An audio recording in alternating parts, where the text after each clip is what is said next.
from a long-term training success point of view, peaking is a fucking waste of time. So the red pill every single powerlifter and powerlifting coach needs to swallow on earth right now is that strength is not an adaptation. Strength is an expression of the adaptations that we make.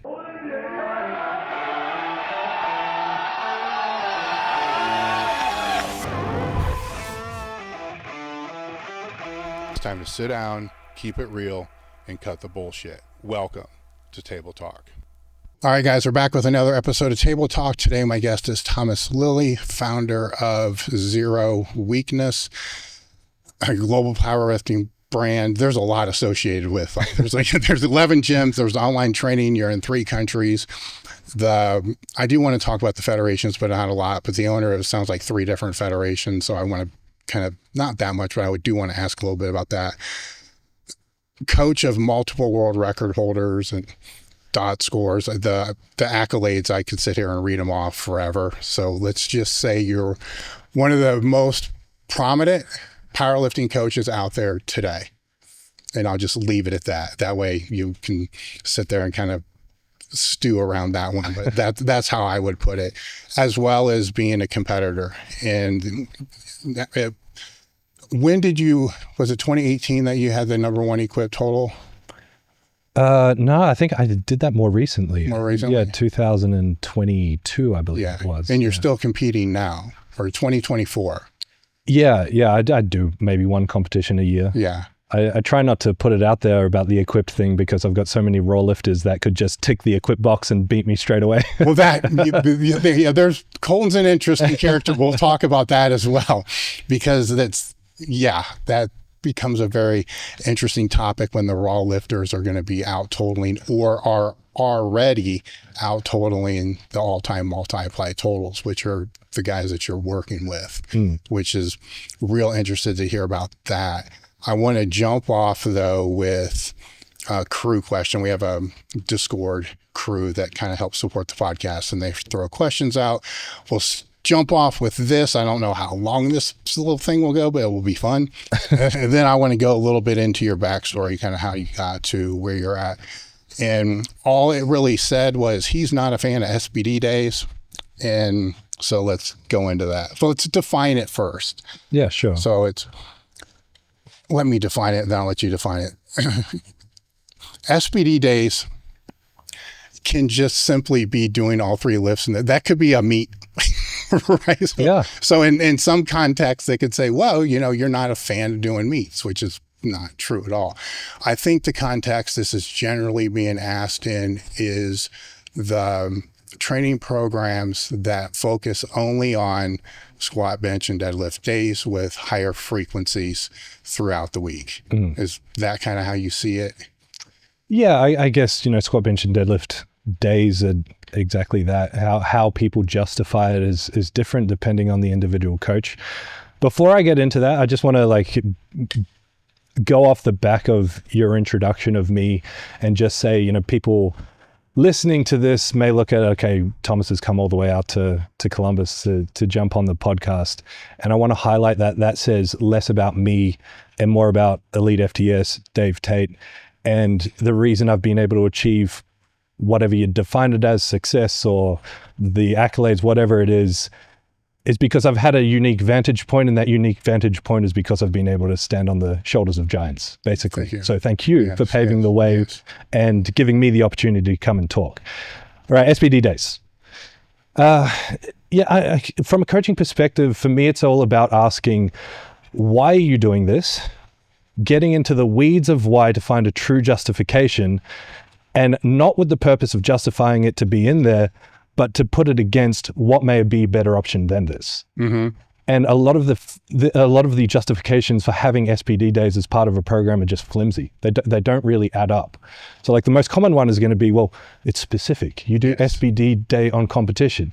The notion that it's specific to competition, we should all agree is kind of crazy, because doing squat, bench, and deadlift on the same day in training for a few sets of 5 is completely different to a competition. Yes. Not just from the stimulus perspective or the load on the bar but the length of the day, the mindset, the variables that are part of competition. It's just not the same. Yes. And so like the question I would raise is like, if our goal is to improve our ability to do a 1 rep max squat, 1 rep max bench press, 1 rep max deadlift, does an SBD day actually contribute towards that? Or would you be better off training at a higher intensity individually for that lift and spread it out across the week?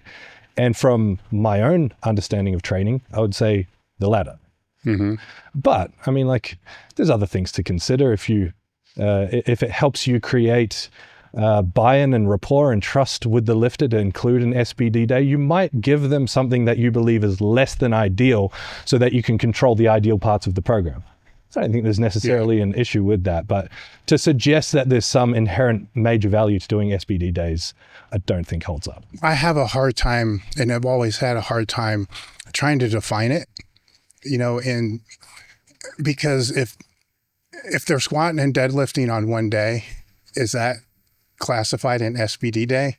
Because a lot of the times it will be broken up like upper body, lower body, sure, 3 times a week. And I can't pin down exactly what it means, and so that's one of the issues I've kind of had with all that. The other, and we'll talk extensively about the technical aspect. The other is the technique is the justification for it. Obviously, I'm not a big fan of these either. I think there's better ways to go around building the technique.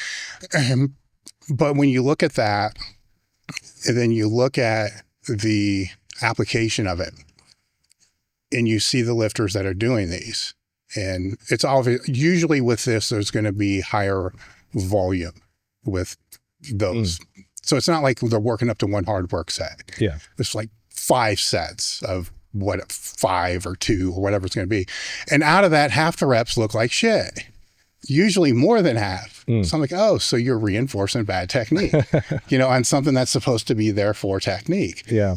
And so there's just a lot of things that kind of don't add up very well for me. And my bias plays into that hard, so I will put that out there because I know people that use it effectively. But when you look at the ones that are really using it effectively, and when I've talked to them, it's not really what you think it is.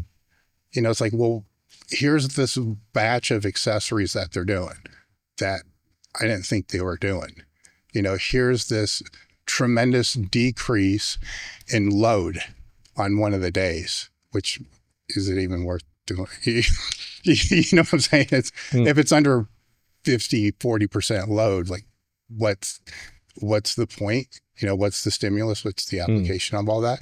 And if it's going to be that low, why not just use 95 pounds or 135 and just have technique in there? And I also see that it depends upon the classification of the lifter. If it's a new lifter, maybe I can buy into it a little bit better. If they have no exposures to the lifts, maybe. But I think there's better. My better route to that, then I'll ask you what yours would be.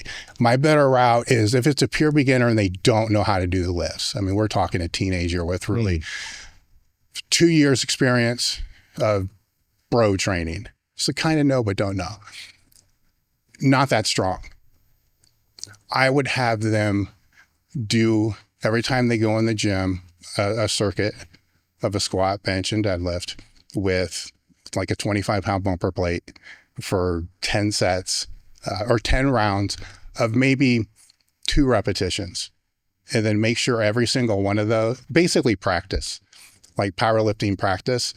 I would have them do that as their warm-up every single time they come in the gym, and then kind of score how many of the reps were actually what you would want them to look like. And then I see that as a better option of having them coming in and walking on the treadmill for 10 minutes to increase their core temperature or whatever other stupid shit they're having them do, to be able to do that. It's being way more effective because when you compound the number of repetitions over a month of doing that, even compared to the SBD type typical setup, it's going to be 500-600% more. And isn't that what we do with all other sports? When you have to practice the skill, is you practice the skill. And then once they I'm trying to think of a way to define that. Once they're good enough at doing that to not do that, right? It's an objective measure. And then you take it out and then you put in whatever you're going to have them do to be able to warm up for that lift. So how would you go about that? Yeah, well, first, I love the idea that the key thing that anyone should take away from what Dave just said is just the definition matters. If we don't have the same definition of what an SBD day is and we're arguing about it, we might be arguing two completely different things. So you have to first define exactly what you're talking about. And I think there's a few things to unpack there. And in terms of what you were saying, that makes total sense, because someone who's newer or a beginner, in training, we're always trying to balance intensity and fatigue. Like, we want to push the intensity. Fatigue is going to slow us down. And when somebody is newer, less experienced, they literally can't produce the fatigue because they're limited by their ability to express strength in the movement because their technique sucks.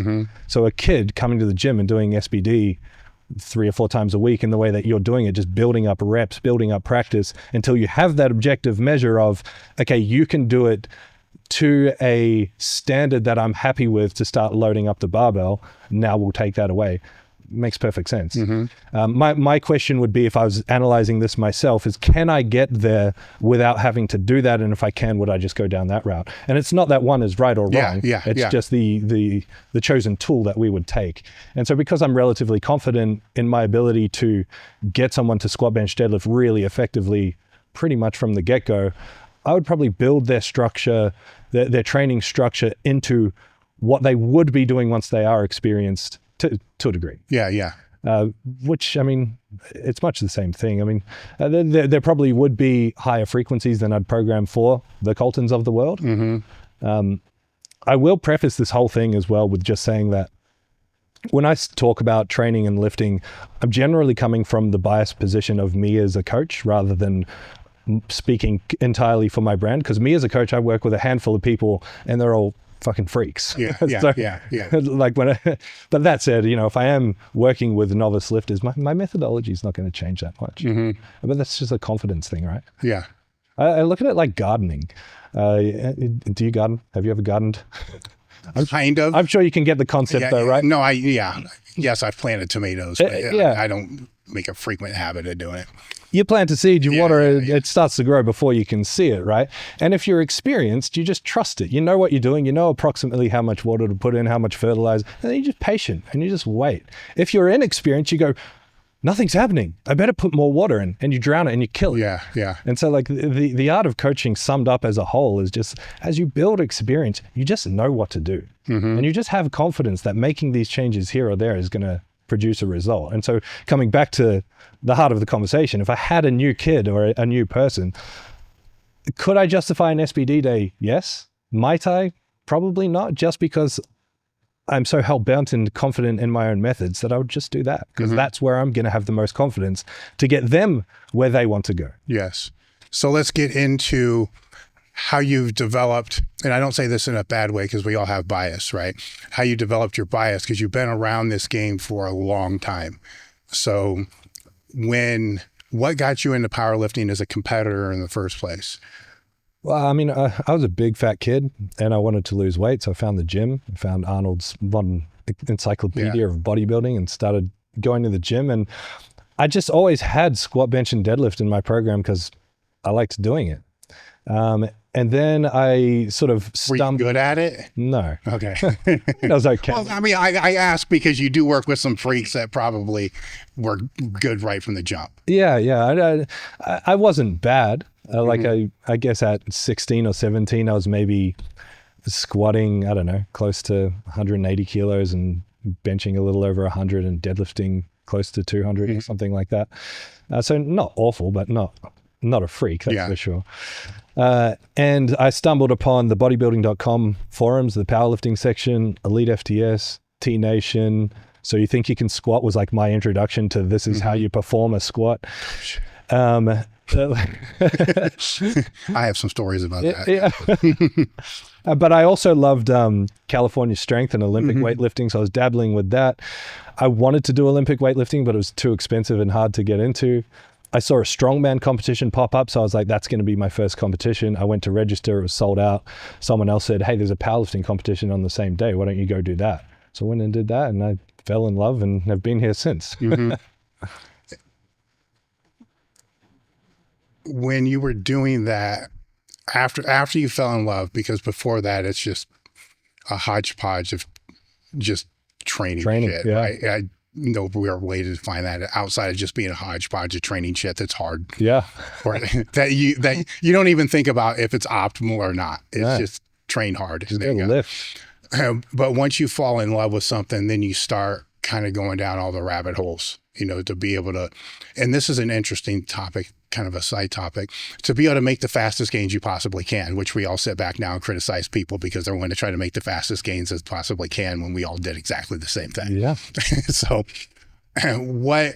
what's that path look like as you're kind of navigating through the online space? Because the online space has matured a lot since then. The reason why I gasp, with that is, at least for me, at least I admit this, I don't know who else does.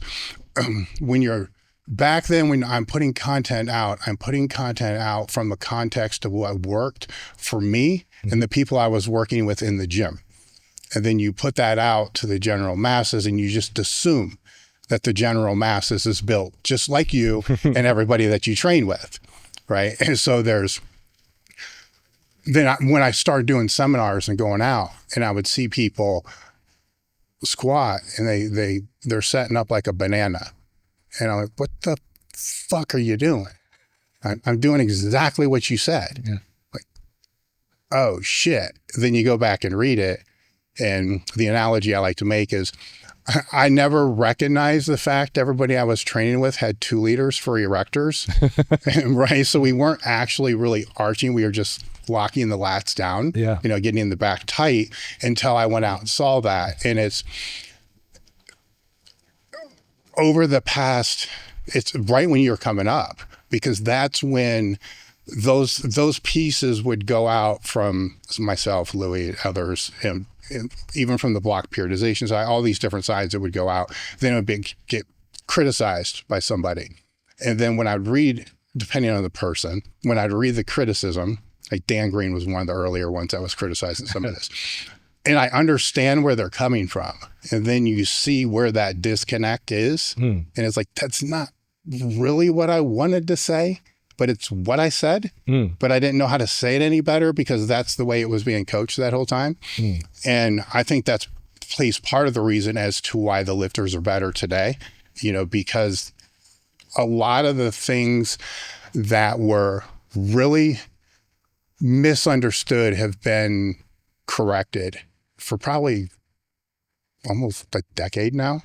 To be able to know how to stack and all those other types of things. People still have their nuances on that to be able to come up through. But to get back to what I was saying, you don't know this. You know what I'm saying? No, actually, nobody knows this as you're trying to navigate it.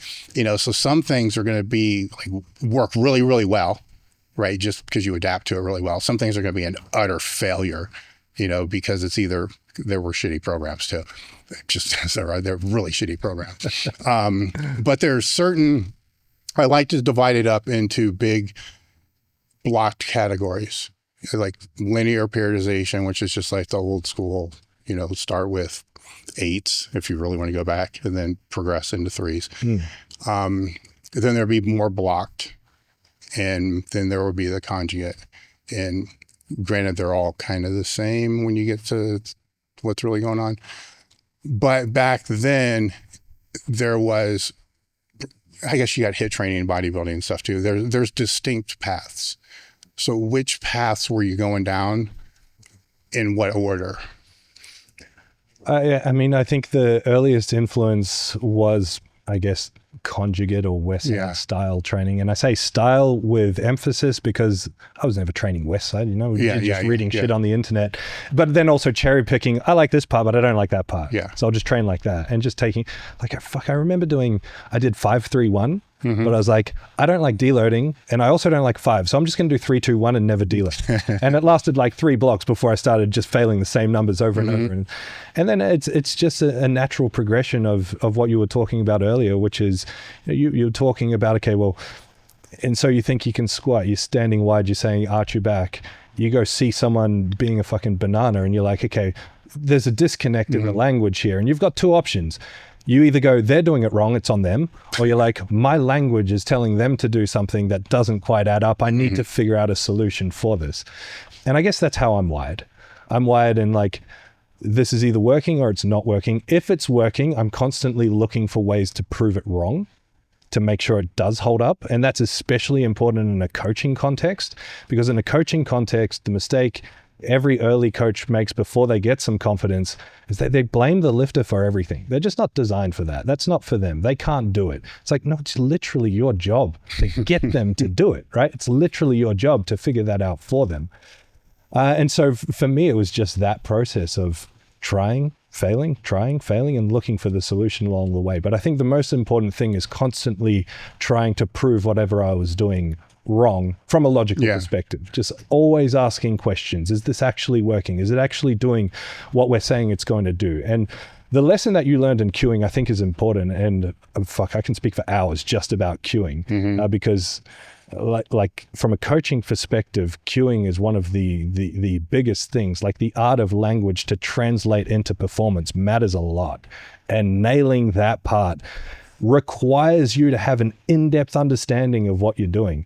And for me, the thing that differentiates between someone who's pretty good and an expert, the expert doesn't have a wider breadth of knowledge as much as just like a deeper, more intensive focus, more intensive knowledge on exactly what we're talking about. It's not like there's some magical secret technique over here. It's just, literally everything about what a squat is and have an answer to literally every question. And if you don't, you're painstakingly looking for it all the time. Yes. What would be one of the first big pieces of the puzzle that you figured out by that? And this is as you're coming up through, right? So I'm trying to understand the learning process of putting all this together. Big pieces of the puzzle, such as cycle length, 3 weeks, 4 weeks, 5 weeks. I mean, that's a big piece that kind of falls in there. Another big piece, but it would probably come later, would be the ability to kind of auto-regulate what you're doing. Recovery, where that kind of falls into that. For me, if I was to go way, way back, the first big piece of the puzzle that kind of fell into place for me was the cycle length. Not that it needed to have a deload, because for a long time I was real adamant and fighting against deloads, because that just screamed to me, you got a shitty program. Because it should kind of be inherently built into the program to not, because what it was for, and you may remember this, what it was for a long time, it's like they're going to run this 12-week pro, whatever it is. And then every 4 weeks, no matter what, they're just going to deload. I'm like, well, that 4-week program should probably fucking be 16. You know what I'm saying? Then this should inherently kind of be built into that. Yeah. But that was the first thing. And I guess if I had to bring it back even further, the difference between what some would call off season and on season. What was one of the first? I mean, taking on that, like I didn't start as a coach and then open a gym. Yeah. I'm talking for yourself. Oh, for myself. Yeah. Well, I mean, it's kind of one and the same, because I opened the gym when I was 23, so it's still oh shit! So you're doing it both. It's wow. Yeah, okay. I was still a baby in lifting, so I didn't really have a defined programming approach until I opened the gym. I was messing around with Shaco templates. I was doing, again, bastardized versions of 531. I was pretty much just throwing shit at a wall and hoping it stuck. Yeah, but overreaching, those are kind of all still blocked. Yeah, exactly. So I think I pretty quickly found I liked the idea of just like linear periodization. I guess I came across like the bastardized Cone Philippi programming, and then which wasn't really no. And So the gym I opened was called PTC back then. And people might know PTC in terms of like Marcus Markopoulos and Big Dogs and Pro Raw. That's all PTC. And back then, PTC was powerlifting in Australia if you weren't part of the IPF. And I had left the IPF by then. And so they were putting a lot of information about programming. So I was really taking inspiration from them. And it was just like 8 to 10 week block periodization, like you were saying. Was it kind of Lilley setup? No, it was literally just straight volume. Okay. Do 3 sets of 10, 3 sets of 8, 3 sets of 5, 3 sets of 3 in 2 week blocks, and then rinse and repeat. Yeah. And so I started distributing that to other people as well as myself. And as I got stronger myself and as I worked with stronger and stronger people would make it to like week 6, 7, 8, and then, oh, this kind of hurts. Oh, I'm starting to fail lifts. Oh, this isn't working. And then by the time they get to the peak, it's a half-baked peak because they've been fucked up along the way. Yeah, and they're triples better than what they single in the meet. Yeah, so the importance of call it a deload, call it a light week, call it an intro week, call it whatever the fuck you want. The importance of having periods of time that allow you to train at the highest intensity possible in the blocks, I learned that pretty early on. I think that for me was one of the biggest pieces. But the ongoing evolution of my understanding of technique, I believe, is what has solidified my position as a coach. So, and that was not a, here's the defined change. It was always on my mind all the time because I was always looking for technical advice that made sense, and everyone was always saying something different. And I was like, why in every other sport is like, here's the accepted technique to swing a bat or run or whatever it is. But in powerlifting, you got so-and-so over here saying one thing, and then so-and-so saying that person's an idiot, and they're saying they're an idiot, and everyone's an idiot. It's like, who the fuck do I listen to? I want to take a moment to give a shout out to my friends over at Massonomics. I use their podcast a lot when vetting guests for the Table Talk podcast. I also listen to it a lot just because it cracks me up. Their YouTube channel is great. The podcast is on there, but they also have home gym reviews. Their apparel line is amazing. The standout products for me are these drink spotters. Rarely is it used for holding drinks. We have one on the monolift that holds the collars in between sets, smelling salts, chalk, whatever. You'd be surprised at how much crap you can put into one of these things. Their stall mat coasters they brought out last time they were on the podcast. These things are great. Check out their website, massonomics.com, as well as their podcast and YouTube channel. No, it's interesting because it's one of the, I'm trying to date it. One of the things that really stood out to me from just the overall reaching from the programming side, and this is probably, it was before Westside, was I realized that there's mental aspects, physical aspects, and technical aspects. And then what I also realized during that time was everybody wanted the physical answer to what generally was a technical problem. And it's, you know, what do I do to increase the bottom of my bench? What do I do to increase my lock? We still see this today. What do I do to increase this and this and this? And you look at their form and it looks like shit, right? And they didn't want that answer, right? And so it's, I think one of the articles I broke it down to like 70, 20, 10. I just pulled the shit out of my ass. There's no thing to make that up, but that's about what I saw. Is generally that was where it fell through with your programming. It's, if I understand it correctly from looking through what I have, it's anchored in technique, right? And there's 3 pillars that you anchor it from, which are a little more concise than how I would define it, but it's still kind of the same. And what are those 3 pillars? But first off, before we get into this, I want to overemphasize the importance of technique and talk about this a little bit, because too many lifters, and outside of being a true beginner, right? And technique still is extremely important for them, but they understand they have to develop the technique. I'm talking when we get into the intermediate phase and the advanced phase. The technical breakdowns are going to be less pronounced. You'll see them immediately. I'm sure I see them immediately, but they don't understand the leakage that's associated with that until you have a clinic, right? And you just fix a couple simple things, and then they break a PR in the off season when they're not peaked, when they're not taking drugs and all this other stuff, by 30 pounds just because of one little thing. You know, and they didn't get stronger, you know, they just express, this is the point I'm trying to make, is somebody's lift is an expression of their strength. And if the technique has leaks or flaws, it's just draining that expression of the strength. So they may have a 600-pound squat, but they're physically capable of, say, a 700. But there's these technical leaks that are leading into that the transfer of force from the floor to the bar is not as optimal and as it always should be. And it never is 100% optimal for any lifter, even if they're breaking an all-time world record. They need it more than everybody else, but they don't think they do. Would you agree with that? Yeah. The notion, like when I hear people talk about technique not mattering, it's kind of crazy from a logical perspective because of what you were just saying, which is when you're on the platform, you're lifting one rep as heavy as you can. How you move determines the weight on the bar. Like it determines, if we think about a squat, where the power comes from is the muscles of your legs and hips. That power has to get from the muscles of your legs and hips into the bar.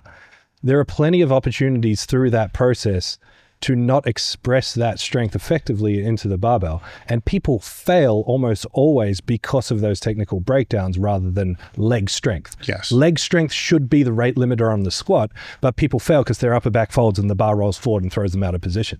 So it's not a leg issue, it's an upper back issue, which is a technical issue. Yeah, which could be a feet issue. Technique matters. Yeah. At the end of the day, technique matters.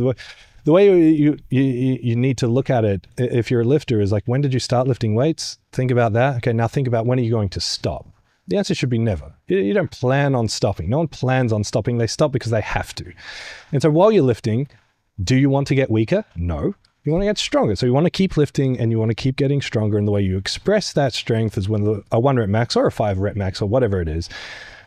With that having been said, that technical expression is everything. And if we're in the sport of powerlifting, our programming should be pointing towards improving that to maximize what we can get on the platform. Now, that's not to say you do everything super light and you make it super perfect, because the important thing to understand with technique is that it is relative to load in this case. That's why, like, everyone knows you want to fix your squat. You don't just squat with 40% and make it pretty. Because when you go under 100%, you're going to get fucking folded by the same problems. There has to be a degree of intensity for you to challenge that technique. And there are ways to do that without just maxing out all the time. But absolutely, technique matters. Yes. That's without question. Yeah, so it's when we're discussing technique, or at least when I will discuss technique, I'm thinking of it in two contexts. Just the basic coordinational skills, just doing the thing with the broomstick, the beginners that we were talking about. And then the intramuscular coordination, the signaling of everything, and how everything's kind of firing through that. And that's kind of where we're talking with those advanced lifters with that. And I like to, when I have them on the podcast, I love to have them walk me through a meet attempt. I'm hesitant always saying the word max, right? Because very few times does anybody ever have a 100% max. They either get it or they don't, or they miss it. It's a 100% max would take 12 seconds to stand up and never break form. It might happen like once in somebody's life, but I love when they talk through and they're aware enough to understand where all the tension should sit, from the time if they walk out or pick, from the time they start, like how the feet should feel, and as they descend, where they feel the tension throughout that whole lift. And what's interesting is maybe 50% of them have the awareness of what that is. And they all do. I mean, if they're at this level, they all do, but they're not, it's subconscious. They're making the corrections based upon that tension, right? As they're going down, if something feels like it's always a matter of trying to control the chaos of this bar throwing you on your face, right? There's always some type of correction going on. And the ones that are aware of it blow my mind, because they know exactly where they need to be and where that tension needs to be. With you have 3 pillars of the technique. So what are those 3? Yeah, so we break down technique into what I call biomechanical rules. And I guess the basis this comes from is that you're built differently to me, I'm built differently to you. but we're the same animal doing the same movement. You have a shoulder, I have a shoulder, you have a hip, I have a hip.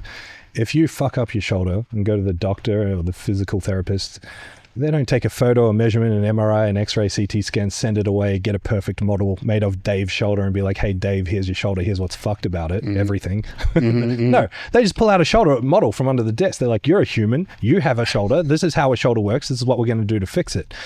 But in powerlifting coaching, we're like, you're a special snowflake. We need to change this for you because of your leverages here or there or whatever. Let's stop focusing on what's different. Let's look at what's the same and build a model around what's the same. And when we look at what's the same, you start to notice really defined trends in each lift. And this is how we arrive at these three biomechanical rules. Rule number one in any of the three lifts is always, where does the power come from? Rule number two is part of transferring that power into the bar, which is breathing and bracing for all three lifts. And rule number three is about connecting the dots at the end there. So on squat and deadlift, rule number one is going to be about muscles of legs and hips. That's where the power's coming from. Rule number two, breathing, bracing. Rule number three is what you're doing with your upper back. In bench press, it's just reverse because the power's coming from here, right? So rule number one is about how do we stabilize and create that. Now, this has been born of problem solving, which is looking at lifts and being like, I see this breakdown happening. Why is that happening? And that's tied in with cueing, because how cueing generally starts is you talk about what you see. Your elbows are moving there, let's move your elbows here. Your knees are moving there, let's move your knees here. I never liked that. I always thought, why are the knees moving there? What does that represent? We get to the root cause. Okay, there's the root cause. How do we address the root cause? And when we start addressing the root cause, it's the same on everyone and every lift. So my ridiculous claims, I can fix any problem on every lift, because there's not many of them. There's only like there's only 3 or 4 breakdowns that happen. They just look different. If you're working with your guys who are fucking gigantic and tight, it looks different than a 56 kilo female who's squatting like Bambi. It's just more accentuated. So it looks different on different people and to different scale, but it all points back to the same essentially root cause. And so my process through the years has been playing around with cueing, coming to a deeper understanding of biomechanics, to arrive at, okay, this works, and then rigorously testing that over and over and over in the way I mentioned before, which is how do I see in people where it doesn't work? And then how do I refine the language or my own understanding to arrive to a point that's essentially as one size fits all as possible, which people don't like to hear. People don't like to hear, oh, he's going to coach Colton the same way he coaches Theo with technique, or the same way he coaches Lily with technique. Here's a newsflash. Every single coach on earth does that. They just don't admit it. Like if I got any random coach and showed them a squat and said, tell me what's good or bad about this squat, they'll say the same thing. For 10 lifters, if I say, build me a peaking program, they'll write pretty much the same thing. There'll be nuance, there'll be adjustments for sure. There'll be individualization to some degree, but everyone has a framework in their head of what good or bad is. This is why I hate ranges. This is why I hate, a little bit of backgrounding is okay. Why? If a little bit's okay, why isn't a lot not okay? And if a lot's not okay, where's the limit? And how do you define that limit? So what I've essentially done is created a gold standard of what is perfect, and we are always working towards that. And again, I'm always trying to prove it wrong, and I'm fucking annoyed because the longer I go, the more I just prove it right. And until I prove it wrong, I'm not going to change anything. And when I do prove it wrong, which I have over the years, I change a little bit here and there, and I tweak and I improve. That's what you have to do. So when it comes to the cueing of the technical aspects of the lift, I'll take somebody through and teach them the squat, basically everybody exactly the same way, right? So I'll start with just the bar and just rooting, right? I don't want any weight because I don't want that force. I want them to know what to do with their feet. Basically, I'll start from the feet and work up. So from the feet, then to the bracing, and then the last piece will be, the upper back position. I want to say more thoracic, but lats and thoracic. And as we're working up in weight, it's kind of easier to kind of chip those off because of that. Now, that's not going to change no matter who I work with. It's always the same, because that's going to show me where the leakage is. It's going to show me where their stance should be. It's going to show all these different things.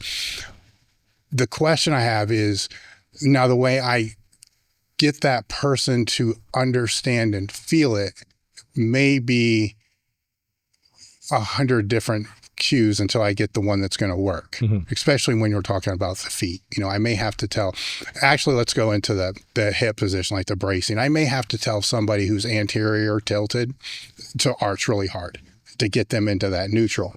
But I got to be real careful of what I say so they don't go and tell somebody else, because that's not going to work for them. Where if I'm understanding what you're saying correctly, you get all that, but then you've nuanced it down into what a gold standard from the cue is going to be, that you can get them there, but then you're going to have to, you can get them there by saying whatever you need to say to be able to get them there. But then you got to, if I understand you're right, then you have to transfer that into the cue that you want them to be able to use for that. Is that right? So the gold standard is the technique itself. Yeah.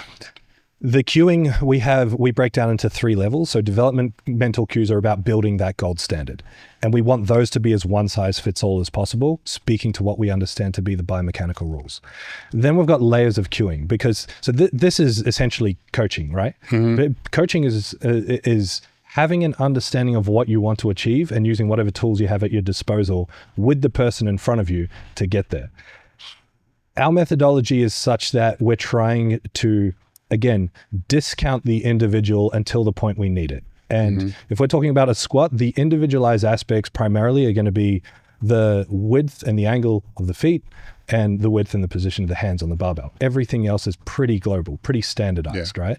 But there's nuance to this. So again, there's developmental cues, but we have layers of cueing. So the next layer of cueing would be feeling cues. So let's say we throw a developmental cue out there. So to I guess, use an example, rule number 1 in squats, where does the power come from? Muscles of the legs and hips. The way we express that power, we have to have a stable system. The whole knees in, knees out thing. We don't want the knees out. We don't want the knees in. We want them to be knees and go straight forward and back.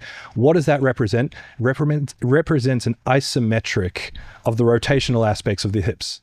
So we don't want external rotation or internal rotation. We want both working equal and opposite each other to stabilize that joint, so the muscles moving it up and down can do what they need to do. So what's most people's problem on a squat? Knees going inwards, because the tendency when you push into the ground is to bias towards the quads. When you bias towards the quads, you want to move the hips in that direction. So we teach to twist the quads away from each other and to hold that all the way down and all the way up. That's the foundational cue. It's about speaking as close to both the biomechanical rule, but also geographically as close to the area of the body as possible. The next layer is that feeling cues. So it's using language to describe the expected feeling. And this is really important in building trust with the lifter, but also most of us, like you're presenting a seminar, you give someone a series of cues. The tendency for that lifter is to be, this is a great cue, I can really feel this is working. They go away. Everyone's brain tries to find comfort. Like, we don't like being uncomfortable. We don't like feeling different. So we start squatting, and pretty quickly they'll slowly revert back to where they were, because that's where they've been squatting for the last year or whatever it may be.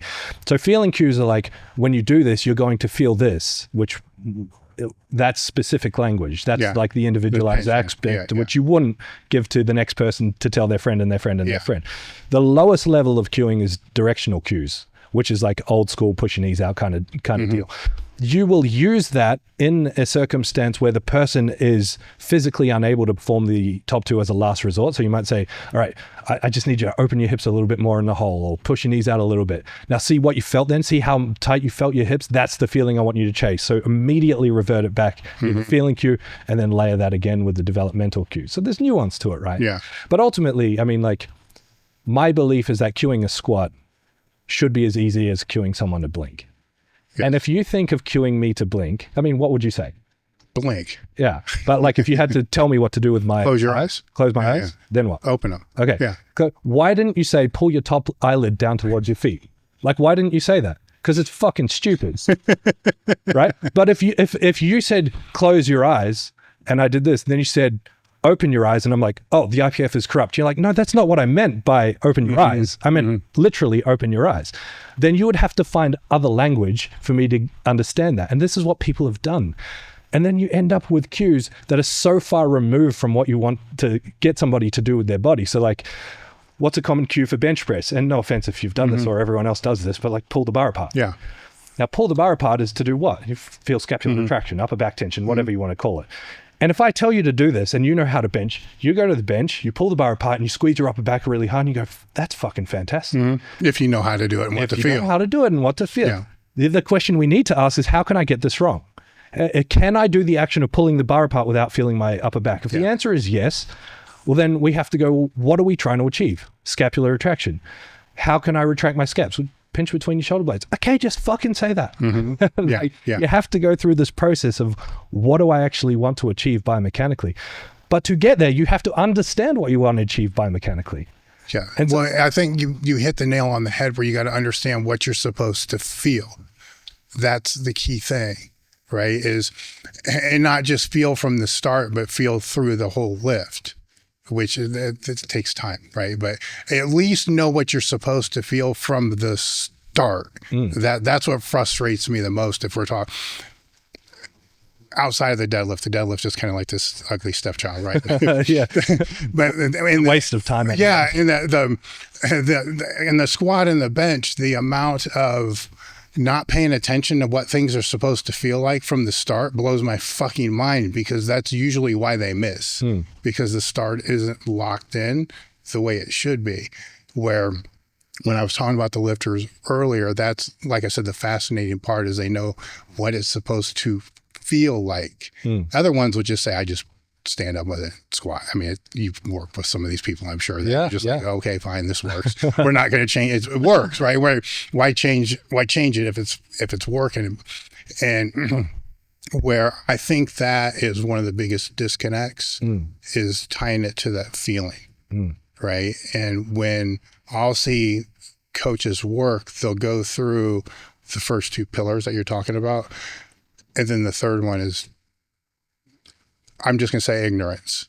They don't know, right? And it could just be as simple as asking the person, where do you feel this? And then anchoring it. I guess that's what we're talking about, is having some kind of anchor so they know what that should be. So the thing I love about this is a question I've been asked a lot. I don't get asked it as much anymore, and I'm sure you've spoken about it heaps over the years. Heaps means a lot in Australian.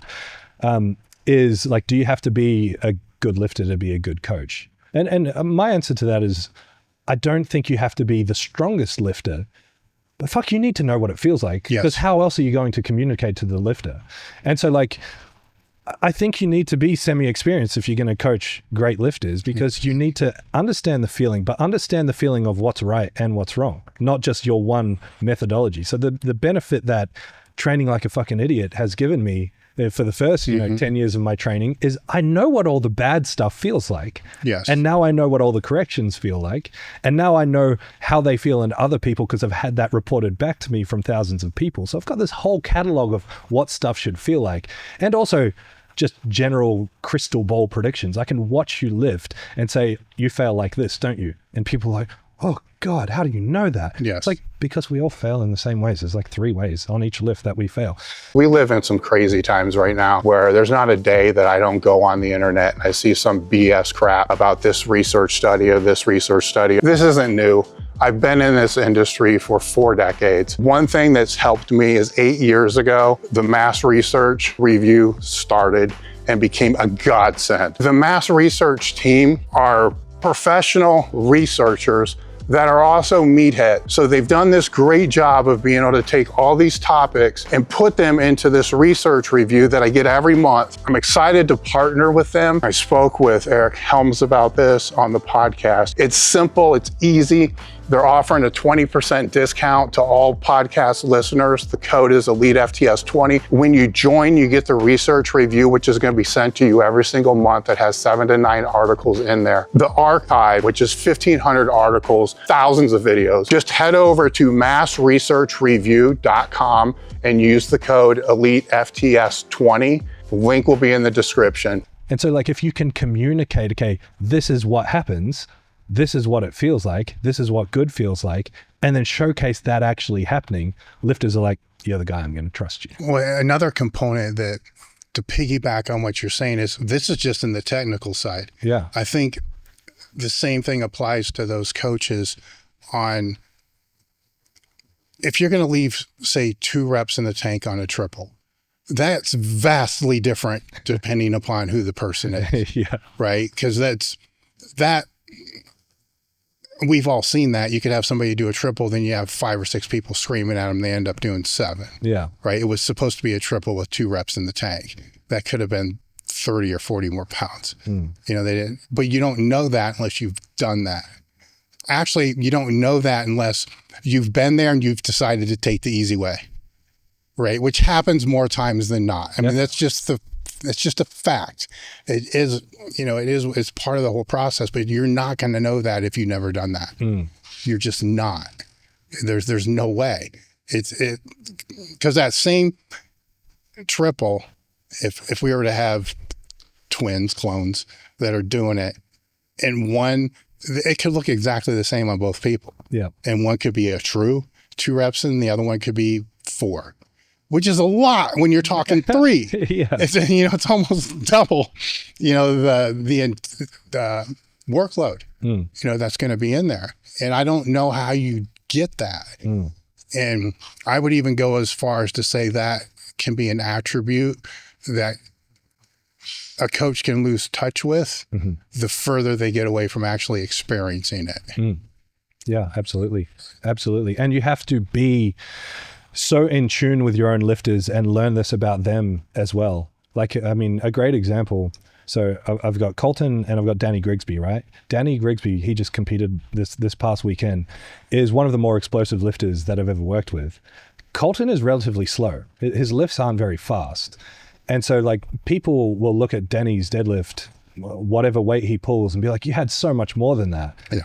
As a coach, my job is to learn the tells that he didn't actually have much more than that, so I can make the appropriate call. So it hasn't been posted yet, and I don't know if any of you guys saw, I put a little bit on my story, but I mean, stories disappear, but he competed in Mobile, Alabama on the weekend, and it was the most humid, disgusting day ever. Like we were just pouring with sweat from the second we stepped in the gym. Squats and bench press went really well. By deadlifts, he was cooked, like really cooked. And so people, obviously he draws a crowd when he deadlifts. He's warming up and everyone's like, this is amazing. It's so quick. It's so easy. I'm looking at it going, And so he does his second last warm up and I'm like, I'm going to drop your opener. And he trusts me, so went and dropped his opener. He missed his opener twice and just got it on the third. And if we had left it at the heavier weight, might have bummed the competition and lost his PRs on paper, right? And so being able to look at a lifter and be like, okay, here are the bottlenecks, here's the breakdowns in technique, this is what's going to happen, this is what's different on this day, this is how they're moving. But also trusting them. If you see them move fast and they're an explosive lifter and they say they're experienced and they say, I don't think I had much more than that, you got to believe them. Don't be arrogant and say, no, you had way more. That was easy as. That was so fast, and bump it up and then have them fail their next 2 attempts or something like that. Those are the tricky ones. That's the type of lifter I was. Those are the tricky ones. Yeah. Because it's great, when people are saying, oh man, you had 50 pounds more. And you're like, maybe it might have looked like it, but you put 10 pounds more on and smash, like what the hell? Yeah. And that's experience, as you get more experience as a lifter, and like you were saying before, you understand what things feel like, you get a true gauge, especially the more experience you have.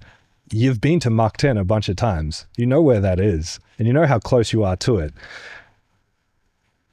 I mean, you could argue the other direction. You could say some people are just little but bitches, I would say, the way around that, because there are good coaches that just has sucked as lifters, and their genetics are not just set up as such, is have somebody in your camp that knows these feelings. It's that easy, right? You can know all the programming and all the other you can know the X's and Y's, and AI is going to take care of all that shit in the future anyhow, but you can know all that. But if you have, plus it would help with because people are going to come out, Chico, and they're going to throw all this other kind of stuff out there. And there's going to be outliers to everything. But another layer to add kind of onto that is when you are a lifter and you're around those other lifters, when you're a coach, you also have to be able to you need to be able to define the genetic expressions, especially for the guys that you're working with. Like, they're there because yes, they train, but genetics are a big role of that. But what genetically is allowing them to do that? Is it because they're an explosive lifter? Is it because they're a grinder? Or is it because they're genetically inclined to just recover better? Which is another genetic attribute nobody talks about. It's like there's this genetic DNA and you're strong. That's it. You know, there's all these other things. There's some people that are just genetically inclined to get more out of drugs. There's some people that are genetically inclined to recover a lot better. And the more you're around different lifters of a high caliber, you start to kind of figure out what those broad categories are.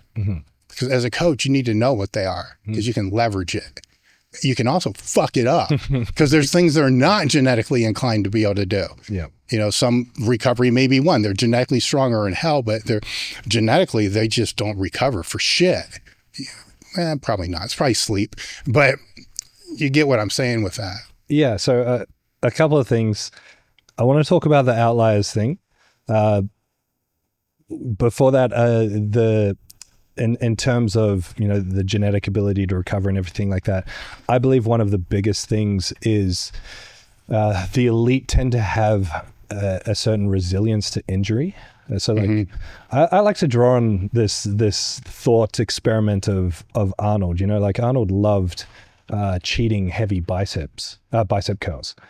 You wonder how many potential IFBB pros had career-ending bicep tears from trying to copy Arnold doing heavy cheating bicep curls. You know, maybe he was just genetically resilient to performing that particular thing. Because I've had my elite lifters do some stupid fucking shit and walk away completely unscathed, you know? Yes, I know exactly what you're doing with that. Because I don't have that genetic ability. I seem to be made out of fucking paper and glass. But yeah, the other part of this is just like the whole conversation around coaching elite lifters, because one thing I really hate when people say, which just screams of a lack of knowledge in the area, is coaching the best is easy because they can just do anything and get stronger. It's like, no, it's the complete fucking opposite. Yeah. You're working with an asset, and like coaching them has to be the most perfect, precise thing ever, because at the top end you get stronger a lot slower. You've got a much higher risk of injury just by virtue of the fact that you're lifting far heavier weights. You're always pushing closer to the ceiling because you've managed to express your strength through technique. You've refined all those aspects. It has to be precise. It's absolutely not easy. And you wonder how many people are ruined because they've been approached with this kind of attitude and just done really dumb stuff. It's way harder. Way harder. Right. And that... But that's why I love this conversation, by the way. I love this because when I hear shit like that, in my brain, I kind of go to, oh, so training the beginner is harder. The person that's going to grow no matter what the fuck you do, which has been proven over, 50 years or 100 years of lifting. It doesn't matter what they do. They can squat, bench, they can do the SBD days every day for a year and get stronger. And that's harder than the person that's kind of capped on their genetic potential. The hardest thing with them is just getting them back to where they were before. That's a whole skill set there. You know what I'm saying? Because we'll use Danny, like he just competed, right? So there's going to be an off season or downtime enlist for some reason, which I doubt you have him doing another meet in 2 weeks, right? Which is dumb as fuck, which we can expand on that. But there's going to be this downtime. Then you got to get him back up to wherever you need him at 12s, wherever you start to begin to peak him out after the fall, because there's a fall, that comes after a meet just because of the systemic fatigue, all the thing. There's a fall, right? There's all, and it should be. Just getting them back to the starting gate isn't easy. And people don't understand that either. I'm impressed with any coach that can get the fucking people back to the starting gate. And by that, I mean, they get to wherever you start and they're not fucked up.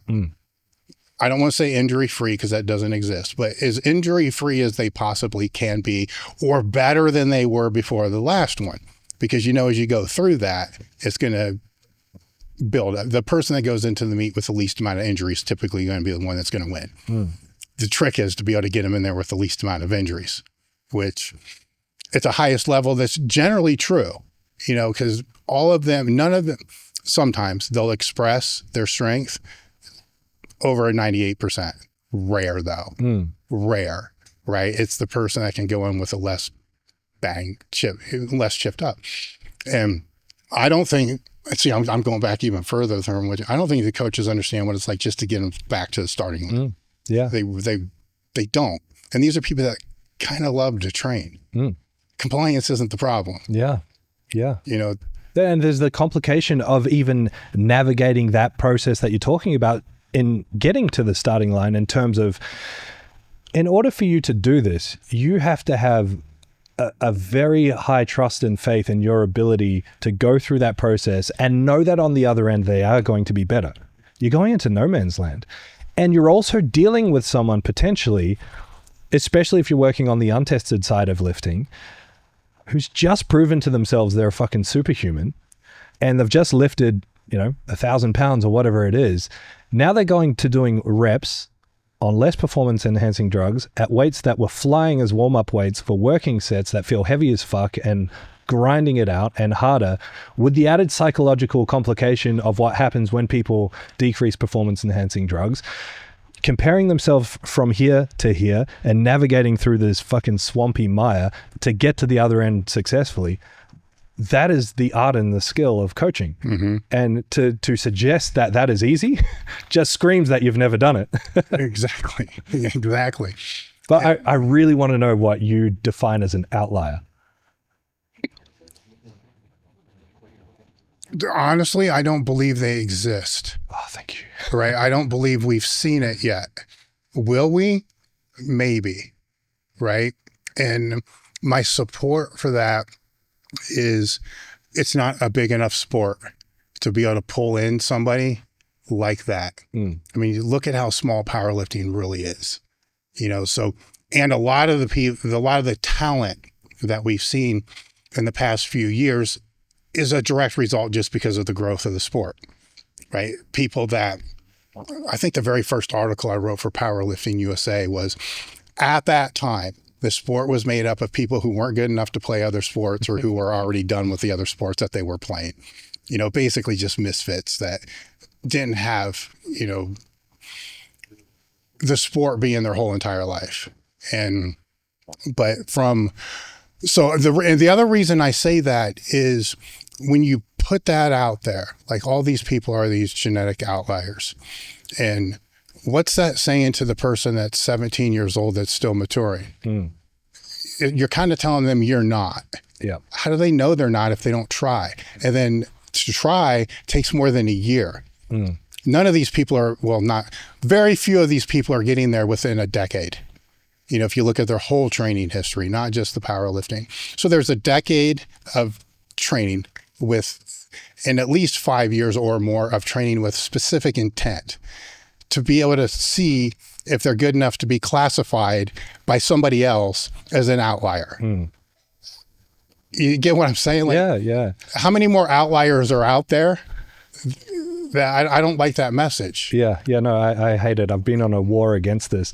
And where it came from was because I'm getting a little bit more attention on what I'm doing, and I've been a little bit more vocal about the fact that, I'm not into the new school style of powerlifting programming.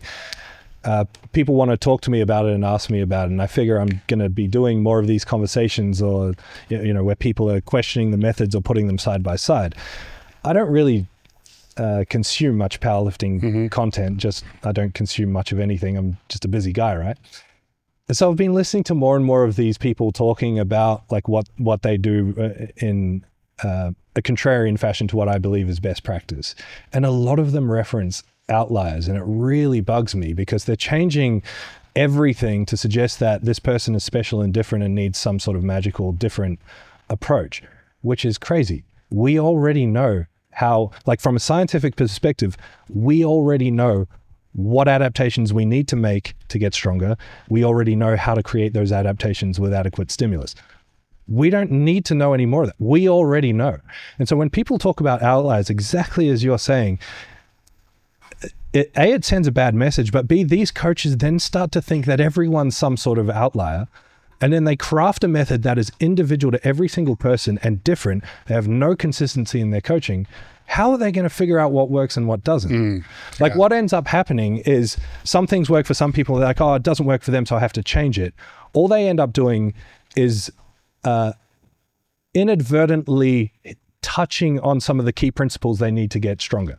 So like the argument someone would make to us, listening to us rag on SBD days, is like, well, so-and-so does it and they're getting stronger and they're making improvement.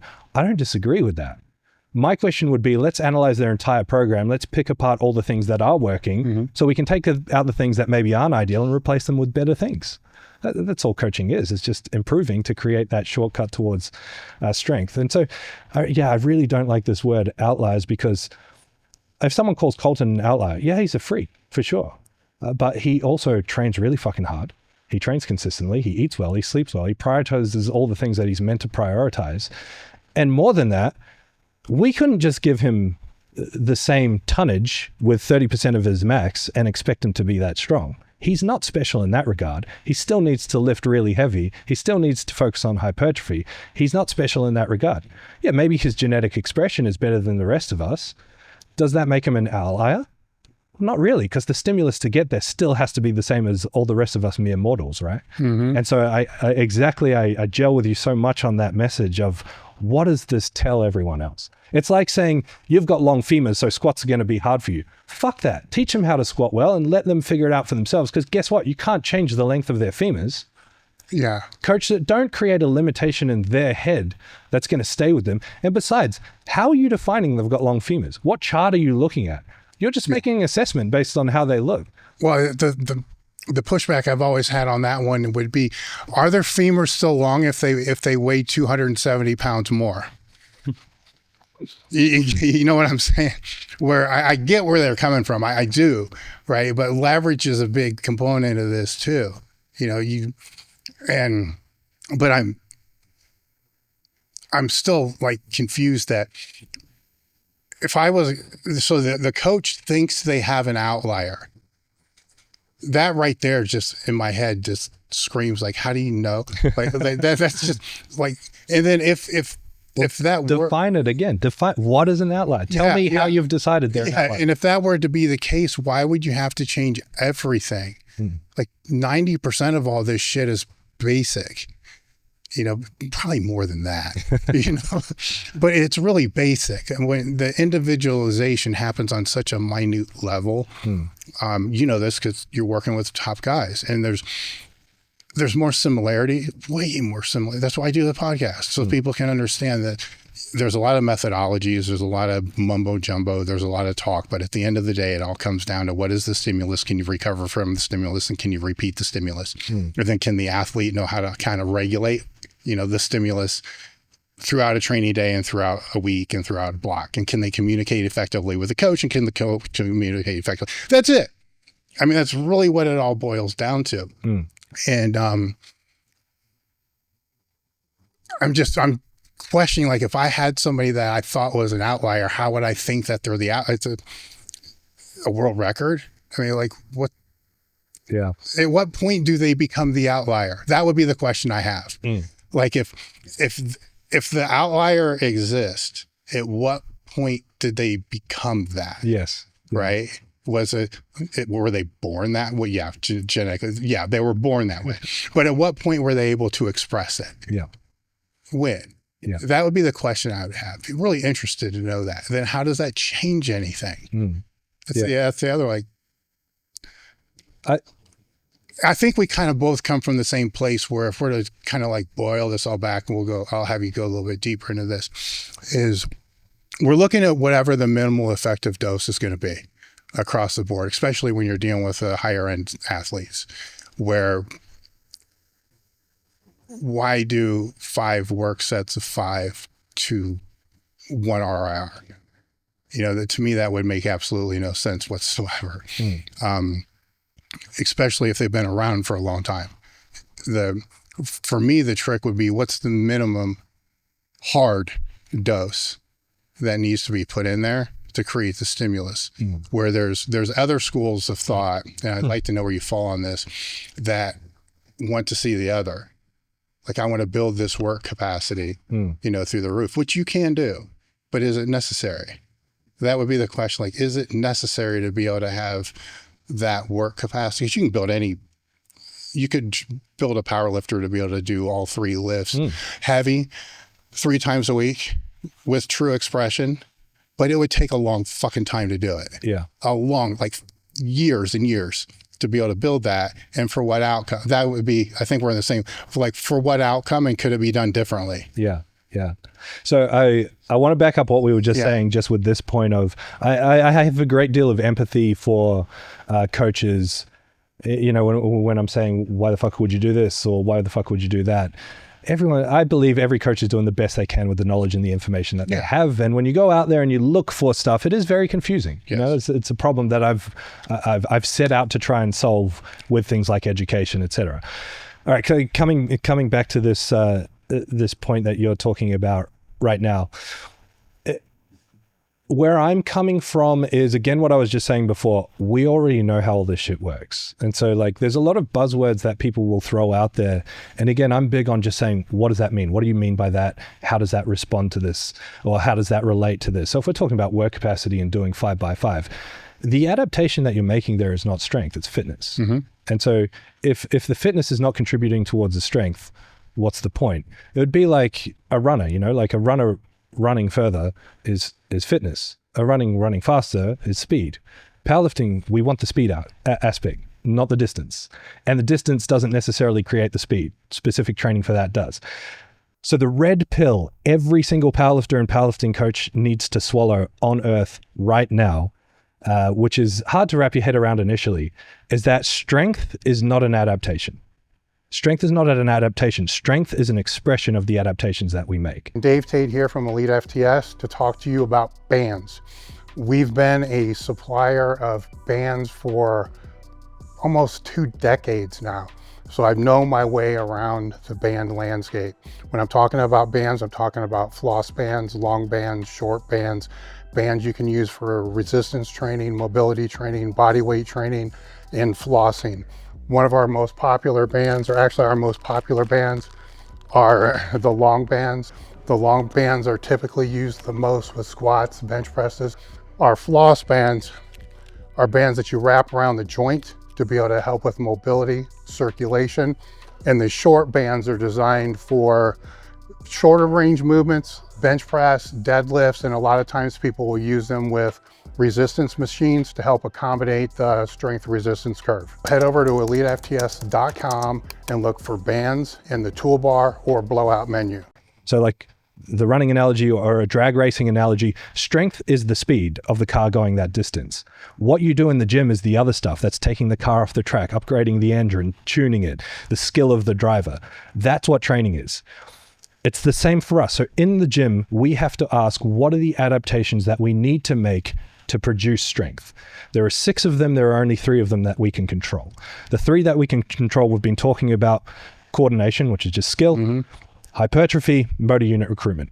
Motor unit recruitment is just the brain telling the muscles to do stuff.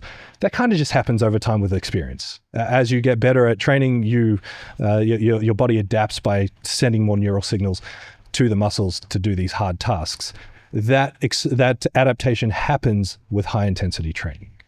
All right, so then we're left with skill and hypertrophy. The skill aspect we've spoken about to death. It matters, but it's also built on a couple of assumptions. And the things that we need to understand, we've spoken about. Skill needs to be relative to load. So in order to do that, you need to train with a high intensity for sure. But the other assumption that people make with powerlifting, which is crazy to me, is that these are high skill movements. They're not. Squat, bench, deadlift are relatively low skill movements. You know, when you compare it to the upper echelons of like throwing darts and hitting a bullseye, or something more relatable like Olympic weightlifting, someone who clean and jerks 220 kilos is probably squatting over 300. Like the difference in fatigue because of the technical expression is wild. So these are low skill movements. Someone after a year or 2 with consistent technical training on squat, bench, deadlift, you only need to do these lifts once a week to maintain the skill. You don't need to do 5 bench press sessions in a week to maintain the skill. If anything, probably has the opposite effect because you're overthinking it fucking all the time. And you're fatigued all the time. And when you're fatigued, you can't express the skill effectively. So then we're left with hypertrophy. And so hypertrophy skill, motor unit recruitment, how do you create these adaptations? You train in the whole stimulating reps theory thing, 5 to 7 reps away from failure is when stuff starts to happen. You train with a high intensity to do that. When you do that, you create fatigue. You need adequate rest. We know already all the stuff around hypertrophy. We know, 2 sets is plenty if you're training to an adequate intensity. And if you add sets, you have to decrease the intensity of everything else. So you end up doing less stimulating reps anyway. When you create fatigue, you need to rest or you dig into the adaptations that are happening. So you need 48 to 72 hours of rest. So that immediately defines our volumes, our frequencies, just that one red pill of how do we actually get stronger? Here are the adaptations. Here's how we create the adaptations. Defines powerlifting programming immediately. Mm-hmm. And anyone who's not abiding by that is inadvertently just ticking some of those boxes. As coaches, we should be like, what is strength? Understand that. And then the methodology is dictated by that. Yes. I hope that wasn't too fucking nerdy. No, but there's some nuance in the hypertrophy aspect where one of the, for lack of a better word, I'm going to say weaknesses. They come in phases. Mm. It's weird when you're around a long time and to be able to see what the phases are. It's like we're on the ass end of this whole bracing thing. Like people are finally starting to figure that out. And now we're on this other phase, and you see it in the lifters when intent would be where I see the lack now would be the intent. And it kind of goes into the technical part, but it also goes into the hypertrophy part is when you know the intent, and I guess you could say that would be the adaptation you're looking for. And you can see a lack of it all across Instagram, even with the main lifts. The shitty setup. You see all the stuff that we've already talked about. The intent isn't there. And you can definitely see it if you're just watching somebody train, because their warm-up sets don't look like the top sets, and they should, because they just reinforce bad technique for 30 reps to be able to get up to whatever. But when we get into any of the accessory movements, the intent, it rows. They're just like rowing shit. There's no intent. They're just like grabbing it and pulling it. It's like, so what exactly are you trying to do here? Work your forearm and biceps, or you're trying to work your lats? Like, what are you doing with your shoulders? What are you doing with your elbows? Are they out? Or are they in? One's going to be more upper back. One's going to be more lat down.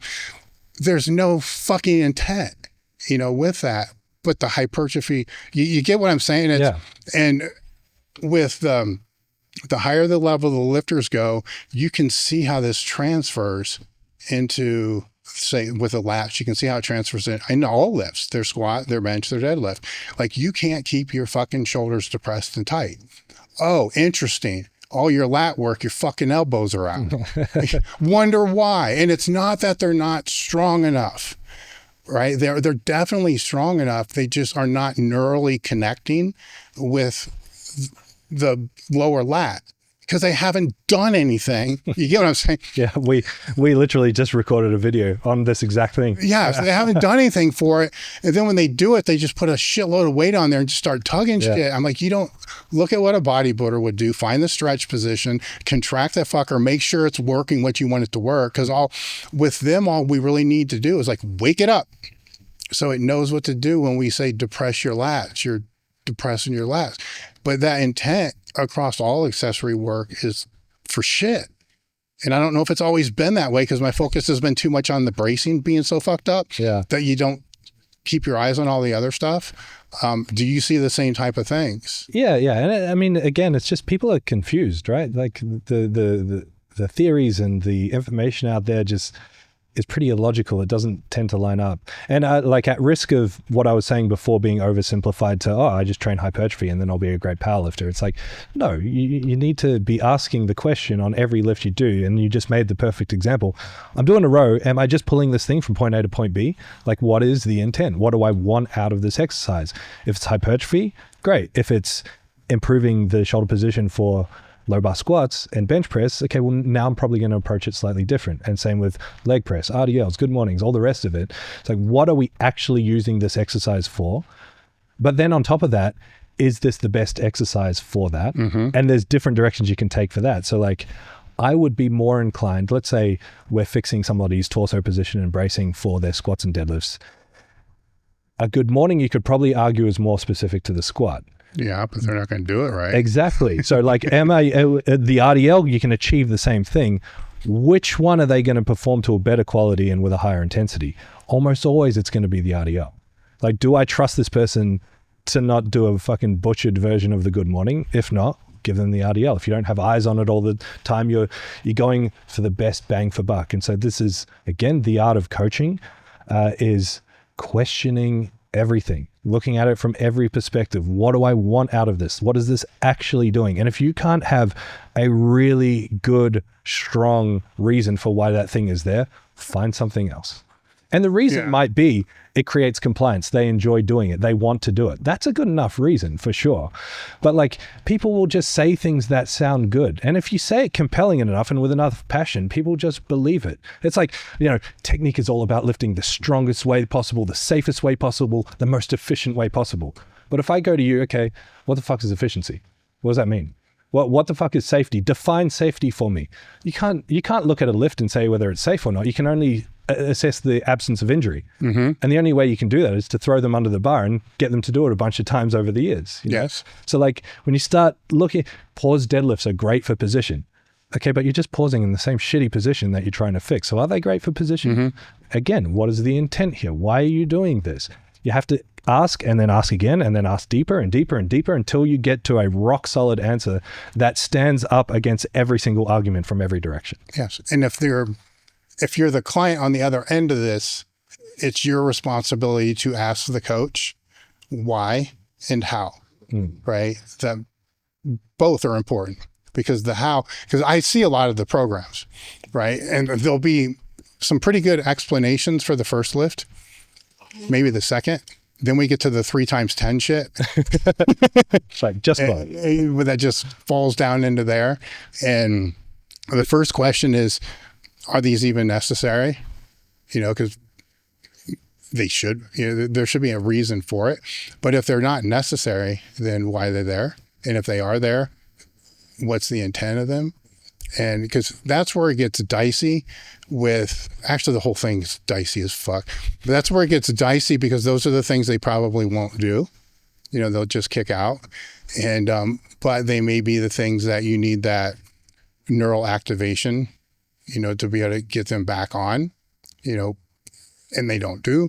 And it's insane, the level of what that's in there. Or they just may be fatigued. So they got to know how. It may be too much. I've seen some programs that are just like, what the hell? Like, if you actually, this still happens today, by the way, that if you actually were to factor in 60 to 90 seconds between sets and you did this program, it would be 4.5 hours. Like, who the fuck put this together? You know what I'm saying? Yeah. How is this even possible? And then I can go on forever about that one there. With the higher level lifters that you're working with, because it's different, and I'm going to define it this way. It's different because there's a bell curve, right? With any lifter, right? And hopefully they get out before it bottoms out completely on the other end. But at a certain point, they're striving to get to this next level. Right. Then at a point they know that they're no longer climbing up. They're trying to stay in. It's a different mindset, where it's a dangerous mindset too, by the way, because in the back of their mind, maybe I got 4 years left. That seems to be the classic answer to fucking everything. 3 or 4 years is what they got left, and gets kicked down the road. But when they get to that point to where they don't see 10 more years ahead, or I don't think you're a lifter, so you never see the end. Let's just put it that way. As you're climbing, you never see the end. Then at a certain point, it's imminent. It's coming. But you can become a real fucking retard right, when that's coming, because maybe, because if you do the math, if I got 3 more years left, maybe I got 5 or 6 more shots. Out of those 5 or 6 more shots, 2 or 3 of the meets probably aren't going to go as I want. That's just powerlifting. So stupid shit, starts to play in their brain. PED overuse there's a lot of things that they may not have considered before that the other variable that's in there as well is it's not as easy to get back to where you were, and it's not as easy to PR because they are at that top level. It's, as we said, it's way harder. How do you navigate that? Or what are the consistencies? Let me ask that. What are the consistencies among them? Because they're all different individuals. Yeah. I mean, it's essentially problem solving. It's trying to go as best practice as possible with the stuff we can control. And as, I guess, the art of coaching, part of that is communication and empathy and understanding and talking people through these things, right? I'm actually kind of experiencing this myself, as in, like, I'm not a great lifter by any stretch of the word, but I love lifting and I'm very serious about my own lifting. I've had hip problems for a long time. So I've had a bunch of surgeries on my hips. I know my hips have an expiry date and I'm getting very close to that. And so this next, I'm meant to be competing in August, but I'm going to have to push it out just with disruptions, is meant to be my last raw go, my last raw competition. And it's been an interesting process, to say the least, because I love this shit. And I love training, and I'll keep training for sure. But for a long time, my identity was tied up in it. And I know that the degree to which my identity was tied up in it is nowhere near the degree that my champions' identities are tied up in it. So I don't know how well I can even answer the question, because I don't have the length of experience that someone like you might have.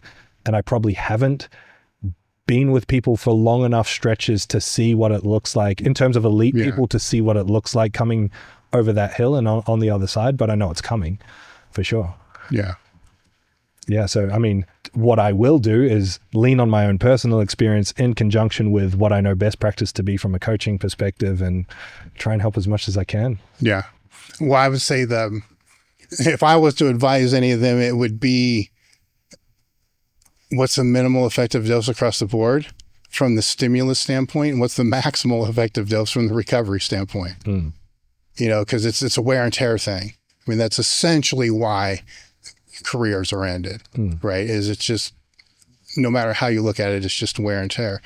And which makes me kind of lean back into supporting the bias of, do you want so much wear and tear with the main lifts that isn't necessary from the early phases? Because if it all compounds upon itself and your frequency is so high in the very end, is that potentially taking away a year or two off the back end when you're at your top? Because that's a lot, right? That's the biggest message I've been trying to put out lately is, if they're serious about this, and we understand what serious is. I don't think a lot of people are. If you're really serious about trying to push the totals as high as you possibly can, then you got to understand there's going to be a peak time, 3 years, whatever it's going to be. There's going to be a peak time span that you have. What if you can make it 2 more years further? That's 10% more on your all-time best. So what can you avoid doing in that climb, to be able to help ensure those 2 years? We'll avoid the wear and tear, try to do the least amount of stupid shit, hire a coach who knows what they're doing. Don't fucking start PEDs until you absolutely, push it back as far as you possibly can. From, starting as a teenager is probably not a good idea. It's push that back, because you'll get that initial boost, but surprise, surprise, it still is going to get hard. And I think people kind of miss that with the whole PED thing. Like, you'll get that first boost, but then it won't take long, and you're going to be right back to having all the same issues that every natty person has, trying to make progress. It's the same thing. I mean, you work with both natural and PED guys. How different is it, when you get down to the brass tacks of the whole thing? hardly different at all. It's funny what you were saying about like extending the career. I've heard 2 prominent coaches in the last 2 months say the same thing, which is this weird ass justification where they're like, if you had 6 months to get the strongest squat possible, or your family was going to get thrown off a cliff or killed, and you had to save them by adding 50 kilos to your squat, I guarantee you wouldn't squat once a week. It's like, what kind of dumbass justification is that to squat 3 times a week? There's no pressure for you to add 50 kilos to your squat in 6 weeks. Powerlifting's a long game. Make it a long game. It's a marathon. It's about sustainability. The best in powerlifting that we all remember the names of were the ones that were doing it for ages, not the ones who popped onto the scene and then disappeared, 3 years later or whatever. Not these child superstars that were coming up when I was coming up, George Lehmans of the world. Yeah. Yeah, cool. They did some fucking fantastic stuff, but... Well, if they've been around powerlifting as long as I have, and if I was presented with that situation that you're talking about, I don't think they would like what my answer would be. Because my answer would be to go on like phenobuterol or something like that, then I'm going to retain a fuckload of water, put on 50 pounds, as fast as I possibly can, up my PED dose, to where and I will get this done in 3 weeks, by the way, but I will not be healthy, right? But my family would be alive. They'll be safe. Anybody that's been around for a long period of time isn't going to default to frequency. Exactly. It's going to default to all these other components. Like, I'm going to quit my job. I'm going to do all this other stuff. And that's a stupid analogy. Yeah. But to answer your question on coaching, the difference between PEDs and non-PEDs, are there differences? I mean, it would be naive to say that there weren't, but probably not the differences that people think they are. And I think it largely comes from the crowd of people who don't coach people on PEDs making assumptions because they have a lack of knowledge and understanding, which is fair. I mean, if they haven't done any research or haven't seen it in real life, well, then how else would they know? They just don't know. The problem is when you're speaking with authority in that position, is that you're sending a message that is just untrue. I mean, the stimulus doesn't change. The response to the stimulus doesn't change doesn't change much. What really comes into play, because a lot of people will think that you're recovering better, therefore you can handle more work. The answer to that is yes, but not in the way that you think. You create more fatigue because your output is much higher. So generally you're doing less work in the sense of sets, reps, overall volume for sure, but your output is higher. So the total weight moved is higher. You're creating more fatigue. That's a difference. What you were referencing in terms of like the water you're going to hold is going to reduce range of motion. You've got this combination of reduced range of motion plus extra weight. The potential of then running into pain and problems with that is a little bit higher. So you need to take extra special care of when you're using exercises. Are you going through full range? Are you looking after your joints? Are you keeping healthy movement? Because most of the problems and pains in powerlifting come from a loss of movement option. So keeping people moving well and healthy through full range tends to be one of the best preventative measures that we have when someone moves into PED use. Outside of that, there's just a lot of like the psychological aspect. Like again, someone peaking on drugs and then dealing with coming off. No one talks about like the psychological drama that people go through coming down or coming off, and what that does to a lifter in terms of, if they don't know what to expect, it's fucking scary. It's like all of a sudden you're depressed, you're not finding any joy in anything, plus you're weak, plus you feel skinny fat. If you don't know how to navigate that psychologically, that's where we lose people from the sport. From a business perspective, that's where people go, the coaching's not really working for me, I'm going to go somewhere else. And especially in young people, when that happens, the only fix they know is to go back on and to go back on harder. And they end up getting in this dangerous wash cycle of like blast, stop blasting because they're unhealthy as fuck, go into a deep dark place, blast, stop, and around they go. So yeah, from an actual training perspective, there isn't a lot. And people might say, well, how do you deal with the response to like they add a compound in and they get way stronger? It's like the same way you deal with someone going on a harsh calorie deficit to a calorie surplus. All of a sudden, well, they're way stronger than they were before, really quick. Or they're brand new, they're way stronger than they were last block. What do I do? Change the program. Yeah. Like you adapt to what's happening in front of you. One thing that I've seen, and I can't back this up in any way, but seen it for a long time, is for most, their ability to say if you're squatting, you come out of the hole, that initial reversal strength, that force generation seems to increase when they go on. So it may not be true, but it's the way I'm going to explain it. Their motor unit recruitment seems to go up, right? So now instead of hypothetically 90% of all their muscles contracting at one time, they get 100%, bam, hitting at one time, which creates more fatigue, because of that. And then that becomes that. So because of that, what I've seen is the natural lifters, if needed, can do more work than those that are on. It always used to fuck with my head when I would hear people say that the ones that are on can do more work, when I would see that the opposite was actually true. They have to do less work, and I think you hit it with their output. The output changes. Where the natural person, I don't know if they need to do the more work, but they typically, if you compare one to the other, they are doing probably more work sets than the other. And I think there's more to that going on at a neural level, cellular level, than what we think. Yeah, absolutely. And I mean, it's going to be affected by the types of compounds that people use. Like, we know certain compounds are going to bias more into that sort of snappiness, that firing of neurons. I don't know. I mean, you've had plenty of PDX. No, but that gets weird though, because I've heard both sides of this one. And so we'll just go with like an oral that's going to be able to provide more aggressiveness, Anadrol, Superdrol, Halotestin, or whatever.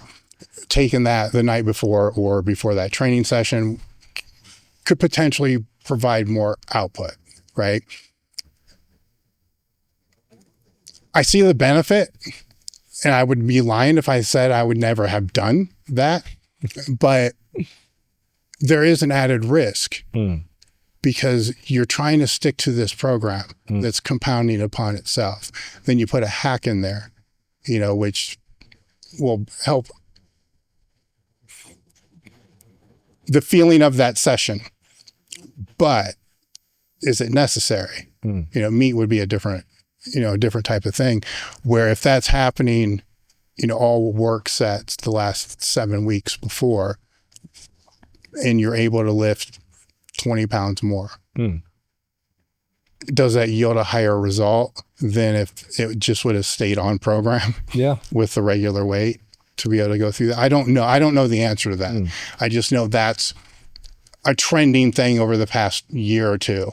Is, there's always been shit people are throwing on meat day, which is, I can rant about that too. Without experience is dumb as fuck. Yeah. Like, I'm just going to do that. I'm sure you have all kinds of stories. Oh man, I mean, it's the equivalent of like, oh, it's meat day. Everyone fucking bring these peanut butter brownies and smash these all day. It's like, you never eat peanut butter brownies. Then on the most important day of your training, you're swallowing them like crazy, and then you wonder why you feel sick on the platform. Yeah. Like, save it for after. Yeah. It's ridiculous. The extreme equivalent of that. Yeah. Fucking blast Halo for the first time in your life on comp day. Yes. And it happens all the time. Yeah. Then your hands are swollen. You wonder why you can't hold a deadlift bar. Yeah. It's like, what's the point? You've made your deadlift strong as fuck, but you drop it on all 3 attempts. Like, that wasn't a good choice. The other question because I've had a lot of these guys on the podcast is, and you're still competing. So you have this, when you're younger, we have this, what we call this all-in phase. Like, but when you look back, because you've been doing this long enough, there's no doubt that you're all in, and a lot of other things are suffering because of that. I don't believe you're sacrificing. I think the people around you are the ones that are making the sacrifice, not you. You're selfish as fuck because we're doing what we're doing, for that. I mean, that's just truth. And, but when you look back, you find that you were conveniently all in on the things you wanted to be all in on, but not actually all in on the things that were actually going to provide success. Nutrition, sleep, all these other variables that seem to kind of coincide with when, maybe it's genetic, maybe it's the outlier. It tends to coincide with when about the time they get defined as the outlier is about the same time they realize, oh shit, maybe I need to really think about my nutrition, my hydration, and my sleep. Whereas beforehand, you can kind of just get away with it, probably because you're 20, you can get away with anything. Do you find that to be the case? That the more experience they get, the longer they're in it, the more they find those things that they thought weren't that important are actually way more important than they think. I'd say so, and I'd also say that because people ask me a lot about the mindset of these lifters, and a lot of these lifters will have vastly different mindsets, but I think internally there's something that all of them have that they don't necessarily express that well. So like, I think of one of the best lifters I've ever coached. Her name's Jen Smith. She's a fantastic lifter, and outwardly she would always project that she didn't care that much, or that everything was really hard, or that she was struggling with it all. But like, all of the things she was saying would be reasons that reasonable people would quit, and she never quit. Like, there's something internally that's just saying, you have to do this. And all these elite lifters that I work with have that to some degree, some more than others. So Lily Riley does not miss a beat on anything. She will not sacrifice anything that goes towards performance for anything or anyone. Like, it is perfect 100% of the time. And I mean, I don't have that. Mm-hmm. I know for a fact that I don't have that. And it's one of these things, like you're saying, at some point you realize you are meant to be doing this. That really starts to separate the great from the best. The best do it. The great realize they know what they need to do. Everyone knows they need to eat better and sleep better and train harder and recover well and look after their bodies. It's just like, to what degree are you actually doing every single thing that you can towards that? The best are doing it. Yeah. Well, from what I've seen, though, they avoid doing it until they absolutely know they have to. Yeah. And that seems to be across the board. But once that gets there, there's no compromise on it. It's always there, you know, in that mindset. So I don't know the answer to what if that was applied sooner. Would it be a higher net result? I guess if I was to guess, I would say no, but I don't want to put that message out. Yeah, I tend to, it's kind of like asking, you know, like, if you go back to when you were 23 and you opened the gym, would you change anything? I was like, well, 23-year-old me, if 36-year-old me was talking to me, would be like, what the fuck are you talking about, man? I'm just going to do what I know I want to do. Like, what you're saying sounds really good. I'm going to do my thing. Yeah. And I think the risk would be that if you apply that mindset before it's actually, before your goal has penetrated your entire body to the point where you have to do it, you'll just get sick of it and quit. Well, ignorance is bliss, right? Because you may, if you could go back, you may be like, fine, I ain't doing this stupid shit. Yeah. You know what I'm saying? And so I think that it's a process, you know, that compounds over time. And so I wonder, because I do see a lot of low intermediate lifters that are doing all the things right. And I wonder to what expense, right? Because it's maybe the nutrition, hydration, sleep, all that. They're tracking the fuck out of all that. All that's dead on, but they're not pushing their top sets to the point they should be. And at that age, I would say that's probably more important than all the other things that would probably take care of themselves. Yeah. You know, I'm not saying those aren't important. But if you're a certain age, what I am saying is if you're eating enough food, there's probably not a calorie deficit, no matter what they're eating. And if they're thirsty, they're probably drinking and staying hydrated. We have a signal for that. And if they're training hard, they're probably sleeping. Yeah. But the one variable, I think they get the priority of their variables fucked up, where during that phase, the training has to be hard. Like, they need to be experimenting with anchoring what hard is.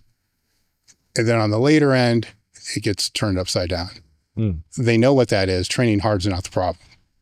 The other things need to be the priority, which is kind of fucked up because everything that you did to get there is kind of like the opposite of what you need to do to go to the next level. Yeah. I kind of feel like my generation fucked that up. I feel like your generation was just like, fucking train as hard as fuck. And then you guys all got broken and then were like, okay, train hard, but you know, you can't go to failure on everything. And then my generation was like, don't go to failure on everything. And then we just train like bitches all the time. It could be. It could be. I think that, and this is something that you have to kind of deal with as a coach, is you have to be able to anchor, I call it two variables, anchor intensity, which would be the percentage of the 1 rep max. So what a heavy triple 90% feels like. You have to anchor intensity, but then you have to anchor effort, the 5 to 8, 10 reps thing. And so we can throw around 2 reps in reserve, but that doesn't mean shit unless it's anchored between who you're working with, right? And that's the game. That's what everybody's been trying to solve with percentages, RIR, RPE. I mean, if we boil it all down, we're trying to anchor what the top end of both of these are, the effort and the intensity. And I think that, if my generation was one that was overworking, I guess would be the word, overreaching too frequently, and fucked that up on the far end, and now it's being fucked up on the low end, they're bad anchors. You see what I'm saying? The anchors are bad. So if 40 years ago, the anchor was to not move the bar. Like it physically just stops, right? Bad anchor. And now if the anchor is, a 2 RIR, but it's really 4, bad anchor. So how do you go about trying to anchor these things with the people that you work with or your coaches? That's a step removed, right? Because now your coach has got to anchor it with people that you're not working with. Yeah. It's almost like you need healthy exposure to these bad anchors. Yes. You need to do an AMRAP where you go to failure on a leg press so you know what 10 out of 10 feels like, or 11 out of 10 feels like. But it has to be controlled so you don't fuck people up, right? It's a tricky one. It is. It's when I do the clinics that I have out here, part of that is anchoring. I want to anchor effort and I want to anchor intensity. But then before we talk programming, it's like, keep in mind, you'll never do this again, ever.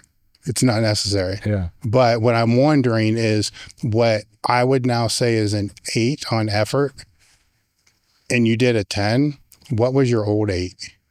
And usually it's like a 4. Yeah. Right. And it's like, okay, do you really need 4 sets of that movement then? Or would 1 set suffice if it was actually trained hard enough? You get what I'm saying? Yeah. And that's where I get in. When I was talking earlier about the minimally effective dose, that has to be the consideration. Has to be the right dose. Where I think where the pendulum swung is we have this minimal effective dose, but it's a shitty dose. It's bad medicine. Yeah. Right. Yeah, no, I love that. And that's why people will counter and say the higher volume is going to be better. Well, yeah, because the medicine sucks and you need to take 3 times as much. Yeah. Where if you had the right adaptation, if we get down to it, we're talking about adaptations here. Yeah. The right adaptation, then that's not necessary. Yeah. And then it will probably swing and become too much medicine at too high of a dose again. Yeah. I think the lie a lot of people tell themselves is like, I know what training to failure feels like because I did it on a single arm tricep pushdown. Like that experience is very different than doing a 20 rep squat set. Like you remember the days of people saying there was some magic. I remember reading an article that's like, if you want to grow your biceps, do a 20 rep squat set. And in hindsight, I'm like, that's dumb as fuck. But I did them religiously. And if that doesn't teach you a thing about grit, like yes, there's value to that to a degree. It's like grit is not going to be the ultimate solution, but exactly what you're saying. How the hell do you know what your 8 is? And what does your previous 8 look like in comparison to knowing what your true 8 is? Really holds a mirror to you in terms of the quality of your training and how it's been. I would bring it down even to say a triple's the same thing, right? Where, I mean, that's basically where powerlifters are going to live, right? In the single and triple range. And that can be very convoluted as well, to where, their single may be their triple, but that's a different mindset, to be able to do that. And that's where it gets dicey with, when I spoke with Mike to share about the RPE, I get it. Like I do, I get where it's all coming from and I get the metrics and all that he uses, but where do you factor in my arousal level? Because I can give you 3 different people. I can give you my training state, my normal training state to where 80% for 5, whatever. Or I can give you the little bit heightened state, like I'm going to try this time. And I actually say this all the time when I'm training. Like if I have 3 work sets, maybe I don't even try on the first 2, but I'm going to try on the third. It looks different. Then I'm going to give you the other guy, which I really shouldn't bring out.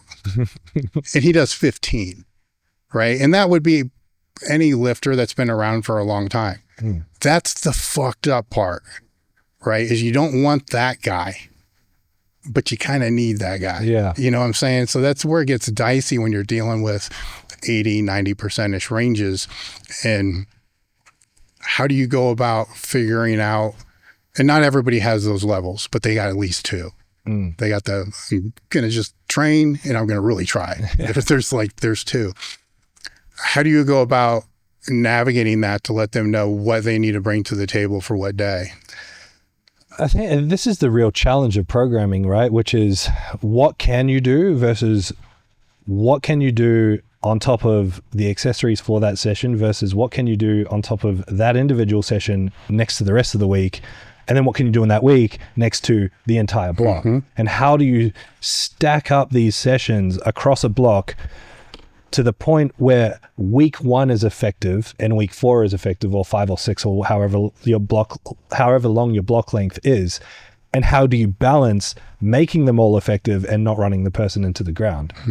And so to answer the question, it's consistent programming over thousands of people over time. And then with the individual lifter, starting with what I know from my own experience, their starting point is what I believe will work for that individual person based on the archetype that they fit according to my experience, and then tinkering after that. And over time, if you're consistent enough with your methodology, you kind of fit people into boxes pretty nicely. Yeah. Because on the topic of auto-regulation that you brought up earlier, we shouldn't have to auto-regulate every session. Like your session should be built such that if you feel kind of shit, you can hit it. If you feel kind of good, you can hit it. Like the notion that, of course, we know there are good and bad days. They exist, but they're very rare. The notion that you have to adjust your numbers session to session all the time just opens the door to really inconsistent programming approaches. Yeah. Like one of my banes about modern programming, and this isn't on Mike, I think people have butchered what Mike does, is like, okay, here's your RPE 9 double, and then you're going to do a couple of 5s at RPE 8 or a percentage drop at your RPE 8. I'm no longer coaching you. You are coaching you. You're making all the decisions. And so if you make bad decisions, I've got no control over your success. I want, with my lifters as a coach, I want to be able to get to the end of a block or a competition, and if they fuck up, they can point the finger back and say, I did everything you told me to do to a T, and it didn't work. Yeah. I want that. I don't want to ever get to that point and be like, did they train hard enough? They were picking the wrong numbers. That wasn't an RPE 8 when it was meant to be an 8. You know, it's on. I don't want to feel like that. I want to coach. And so, yeah, it's about having a consistent methodology to kind of hit the numbers where they are meant to be. And you might have to tinker around for a while to find that point for that lifter. Like, I mean, Colton's actually quite strange. Most people are pretty easy to predict. He's quite strange in his ability to do reps. Like if I use fixed number programming, right? To reverse engineer his sets of 10, I have to plug in a squat of like 600 kilos. Like his ability to hit reps is insane. And then you learn at some point when we go from, 10s and arrive at 4s, there's a massive drop off in that input number. And you have to be able to know when that's going to occur and change the numbers accordingly so he doesn't get fucking stapled, right? Yeah. So it's just learning lifters, being able to stack together effective blocks, and you're going to make some mistakes. That's fine. You just have to really pay attention to it and really, really pay attention to it and make decisions that have the lifter's best interest in mind, I guess. Yeah, that would be a distinction between a block formatted program, and that's how it should be. It should stack, upon each block moving forward. I don't want to mistake because conjugate's got like a million different variations anymore. If it's a conjugate program, the success hinges upon the ability of the athlete to be able to auto-regulate every single day, or it will not work, which is why it fails most people most of the time. So there's that huge nuance that kind of plays into that, to where there's a lot of the reason why I tell a lot of people to not do that, because the other hinges upon not requiring or needing that skill.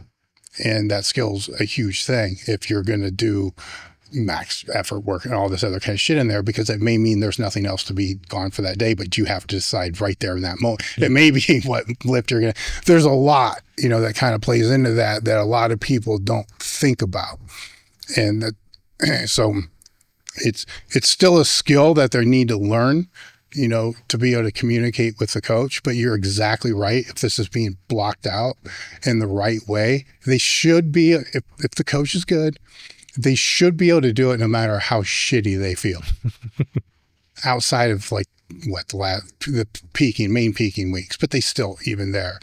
One question I have would be, say you have a lifter and they go to the meet, because you block all this out. So you're putting the numbers, you're putting the sets, you're putting the reps. And they go to the meet and the lifter knows and somebody else who knows. So there's 3 valid sources that agree that there were at least 50 pounds on each lift, guaranteed. As you map out the program for the next meet, do you change any of the training weights? You mean they did the meet and they were 50 pounds short of where they could have been? Yes. In other words, they could repeat the whole thing over again and just go get those 50 pounds. There's so much context. Yeah, I know. Not necessarily. Ideally, to me, the first thing is, if there was 50 pounds left, what the fuck were you doing? Why? Selection, right? Yeah. But there's comp day arousal, there's drugs, there's all the rest that come into play. Prospectively, moving forward, it would change based on that for sure. Yeah. Okay. Going back in time, I find it really hard to answer without. Yeah. Well, the reason I throw that out there is I was in that predicament once where I went to a meet and it was, the first Caddyshack before the guy gets struck by lightning and dies at the end. And I'm all jazzed for the whole thing. And there was just so much room left on everything. And it just sounds like you peaked them really well. Yeah. It was one of those rare days. And I remember Louis saying, for this next meet, we're going to keep all the weights the same and just go get what you should have just did. And for me, it resonated because I'm like, oh, and it will be easier for you to get through. And I remember being kind of split. The one, now I'm going to Animal House, the devil and the angel. Yeah. One side he was like, fuck that, use more weight, go get and the other side is, this makes a lot of sense if I can just breeze through this and go get it. It didn't work out, by the way. So the answer is kind of obvious, but I'm always interested in how other people would approach that type of situation, because there should be a difference between your training max and your competitive max. Yeah. 10% would be a good. I've seen Outlier. Well, I've seen some people get 15%. Yeah. Which is amazing, but it's good for the lifter to know what that is, because it means you don't have to necessarily hit it in training. You should just automatically always get that if the peak is good. It's actually a pretty common message that people are sending out these days, which is if you hit your best in training on the competition day, you've done well, which to me is crazy. That's not peaking. The art of peaking is structuring things to express your strength in this tiny window of time when you're peaked, which should be more than you've ever done. That's the ideal peak, right? At the very least, hit the things that you hit in training, but if that was your absolute best effort where all the circumstances were perfect, that just says you didn't time the peak effectively. Yeah, your peak sucked. Yeah. To what that is, there's so much nuance and other factors to consider. Some people are just shitty competitors. Nerves is just a fancy word to describe the feeling that you get when you're high on adrenaline. And some people turn that into performance, and some people crumble under the pressure, right? But yeah, a good peak, you should be lifting more on the day. Hey guys, if you're enjoying what you're watching, make sure to take a moment to like, comment, and subscribe. All right, before we jump into the business stuff, I want to talk about injuries, right? Because you've been through the grinder yourself. So how have you matured about training through and around your injuries? And then how have you taken that to be able to help advise your lifters that end up getting nicked up?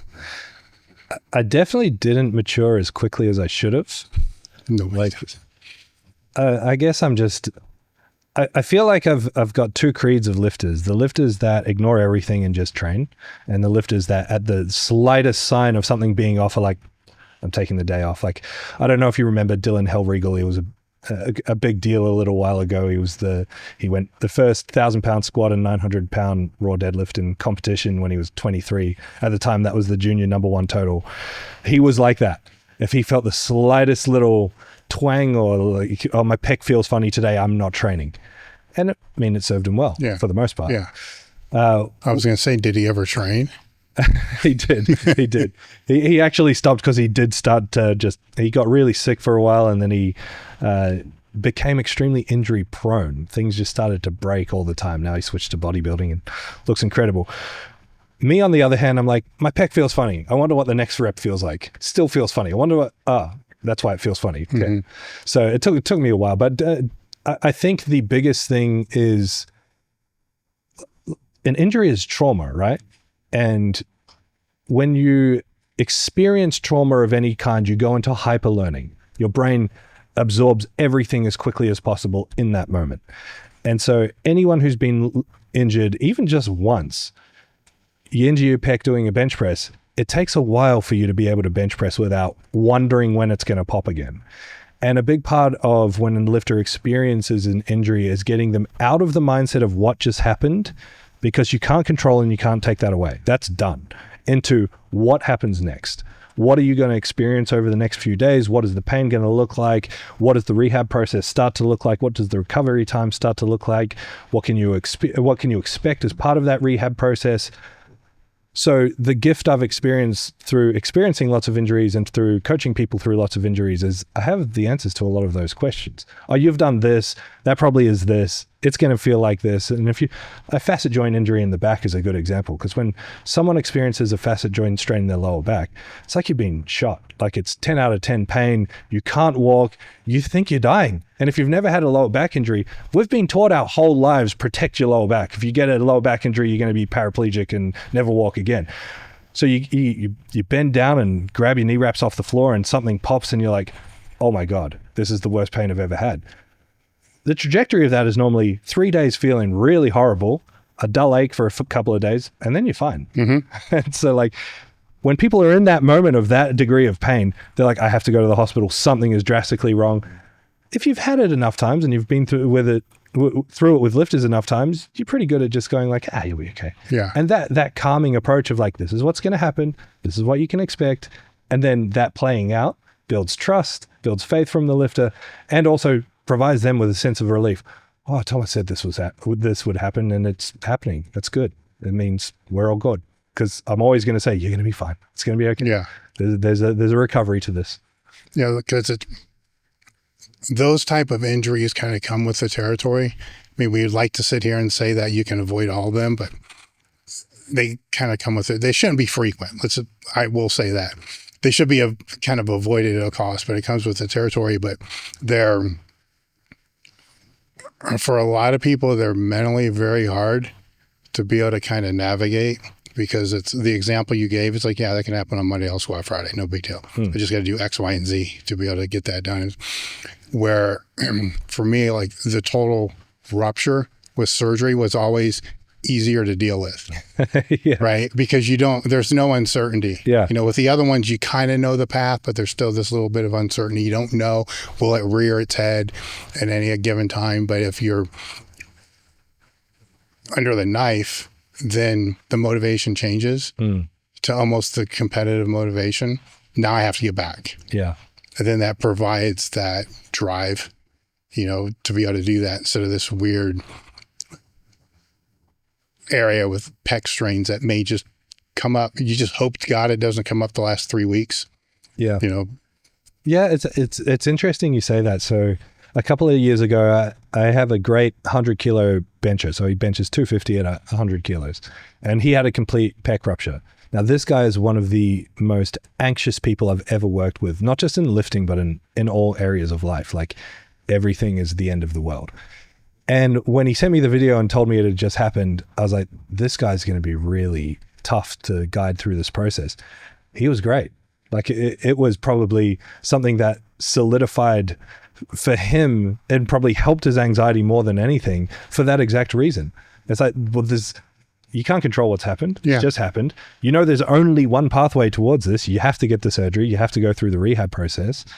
And he recovered really quickly. Like within a year, he was doing 250 again. Mm-hmm. And a big part of it is exactly what you just said. It just like ticked this athlete mindset in him to be like, every step I take now is towards getting back. Yeah. And one of the worst things just happened. Yeah. So it's one less thing you have to worry about how you're going to handle. Yeah. And the added thing to that is he's a bench only guy. So it's not just like the worst. Yeah. Not just like, oh, I'll do more squats and deadlifts. It's like, no, that was his thing. Now on the business side, powerlifting has been your business as well. Going all the way back to it was a gym first, right? So was that gym started with powerlifting in mind or just as a gym? Yeah. So I was working for the government as a nutritionist. And the government in Queensland and Australia where I am changed, and I got offered a job in a place that was like 9 hours in the middle of the country. And in the middle of Australia, there's just nothing. There's literally nothing. So I could have done that. I didn't want to do that. So I was like, I'll just open a gym. I love powerlifting. This PTC thing is pretty cool. So I did it with no thoughts. Like, I don't have an exciting story of like, I always wanted to open a gym and I wanted to have this gym empire. And I just opened one because I loved powerlifting. So PTC was synonymous with powerlifting at the time. And so, yeah, it was a powerlifting flavor from the start. So with that, you have no business experience. None. Right? Because you were in the nutrition sector, is that right? Yeah. And no coaching experience. No coaching experience. So you got to figure all this shit out, which is interesting when I see a lot of the business advice today, right? You still have to figure this out. But at what point did you realize you had to start kind of figuring this shit out? Oh, I'd say pretty quickly. I mean, when I opened the gym, I had to go back to what I did through university, which is driving a forklift. So I was getting up at 4 a.m., going to my forklift job until 2 p.m., going to the gym at 3 p.m., coming home at 9, rinse and repeat and do that. It took about a year to get enough of a membership base to be like, I can quit this. At that point, I was like, no one's coming to my gym. And I'm asking all the powerlifters to come to my gym. I'm the only powerlifting gym around for, close to 100 miles. All the powerlifters are already here. I have to learn how to get people in here and turn them into powerlifters. I need to find people that are pre-powerlifting and attract them. Big part of that is then just like starting the sport in the area, running novice competitions, running sanctioned competitions, offering then coaching to people that are coming through and building the sport. Really, they kind of go hand in hand. So the digital side didn't mean shit because you had to get people through the doors. Yeah, well, I was one of the early online coaches in Australia as well. So I started in 2013 and it didn't really exist. That was born by chance though. I had a friend in New Zealand who found me on forums and connected me with one of his friends who was like, I want to learn how to powerlift. I was like, I'll do it for you. And then I just got good at it because I had nothing else to do. Just sitting in an empty gym most nights. So back then we were training as a crew. So it was like Monday, Wednesday, Friday, Tuesday, Thursday. It was just me sitting in front of a computer looking at dumb videos on YouTube. Yeah. So I just got really good at online coaching and that really floated my business for 8 years, 10 years almost before I learned how to operate a gym. I really built my reputation on the coaching side of things, predominantly in the online space. And the gym was just there as, I guess, somewhere to work. Yeah, pretty much. Yeah, it was always a small membership base, like 60 people or something. It was paying the bills and paying me a little bit of money, but it wasn't a healthy business by any stretch. So when you're training is powerlifting, your business is powerlifting, basically your whole life becomes powerlifting. Yeah. How do you balance that out to where you don't hate training yourself? I always found this funny. Like people would say, oh, I can't train where I work, or I personal train at this gym. I can't train here as well. I'm like, why? Why? Like, just if something matters to you, you prioritize it and you make it work. And training to me always mattered. In fact, in the early days, I would say training to me was the conduit to my business as well, because I was okay at powerlifting back then. And me showing up and competing inspired my members, my athletes. Me coaching them was advertising for everyone else there. And people seeing me lift and practicing what I preach also helped. So like training was always a priority. And plus the gym back then was like, if you're a member, I'll coach you and do your programming and I'll look after you. So being out on the gym floor while I was training and helping other people out was just natural, and I really loved it. I never found it to be something that was a chore or that I hated. All right. So you needed the hybrid model just to survive, the online and then the in person, and then you're running the meets, and I assume that's kind of what led into running the federations. Kind of. Yeah, that's almost a different story altogether. Yeah.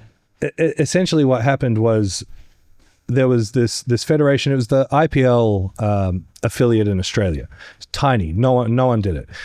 This one guy had a lot of money, and he was into powerlifting. His kids were into powerlifting. He showed up to a meet, and the person that was running this federation at the time had taken everyone's money and pissed off to Thailand. Yeah, just screwed everyone over. Kind of normal. Yeah, yeah. So he's like, well, this is fucked. But he's like, I still want to lift, and I still want my kids to lift. I'll just take the federation. So he took the federation. Because he had a lot of money and he came from a professional rugby background, he was really into grassroots sports. So he invested a shit ton of money. He was giving out prize money, which never was really done in Australia. He was paying for juniors, a pathway for juniors to come into the sport, because that's what they do in grassroots sports. You know, they invest in young people. And I just loved what he was doing. So he was local to the Gold Coast, and he had a meeting with me, and he's like, do you want to run a competition? And I was kind of fed up with the federation I was working with, and I was like, yeah, I'll help you out. He saw the value in what we were doing because we were bringing a lot of people across. He's like, can you help me with the fed? I said, yes. And then eventually he got sick of it, and he's like, look, I'm going to focus on other stuff. Do you want the federation? I said, no. But I put it to my team at the time, and one of the guys put his hand up and said, it would be a real shame for these, there weren't many lifters at the time, 200 or something, to not have a place to go, or to be suddenly stranded. So I think we should do it. So I was like, okay, you take it. I'll be a business partner with you silently. You be the president. I'll control the referees and the rules side of things, because that's where my expertise is. That guy's name is Daniel Carpenter. So he's the owner and the president of the federation. And because he comes from a non-powerlifting background, he doesn't have the same copy-paste tainted model that powerlifting has. And so he was looking at everything with fresh eyes and being like, powerlifters all do this. That's dumb. Let's do it this way. And it's just been a refreshing change for people in Australia. And now, as part of that, we're the biggest drug-tested federation in Australia, bigger than the IPF, which is unique. And we're the biggest overall federation in Australia by a country mile. Like, as of halfway through the year this year, we had more members or competing active members than all the other feds in Australia combined. So, how has powerlifting grown in Australia? Two sides of this question. Because we all knew it grew during the pandemic, but is it dropped since then? Like, so it's, since you started being involved, there's growth, right? So what was that growth like prior to 2020? Pretty steady. So from 2018, there's been a pretty steady growth arc. In the midst of all that, you've had issues with IPF. So the IPF has changed hands a bunch of times in Australia. You had Wilkes getting kicked out and all that shit. But powerlifting growth has been pretty healthy. We had it pretty good through the pandemic in terms of government support for small businesses. The growth of powerlifting as a whole, though, it's so dependent on a healthy ecosystem, and non-IPF federations tend to be far more successful at achieving this because it has more of a bottom-up approach. It's like the lifter is the customer. We focus on the lifter. How do you access the lifter? Through the meet director, respect, honor, support the meet director, and then it goes up to the federation level to control what the federation actually looks like. So I think we've been really successful, especially in Australia, at doing that. We tend to have very healthy powerlifting gyms, as in a lot of other countries, powerlifting gyms are kind of stuck in the dark ages. And part of that is the IPF model. The IPF takes the entry fees from competitions. It's like, if you run a huge competition, you don't get the money. Why? Why bother? There's very little incentive for you to then promote powerlifting. You really become a bit more of a puppet.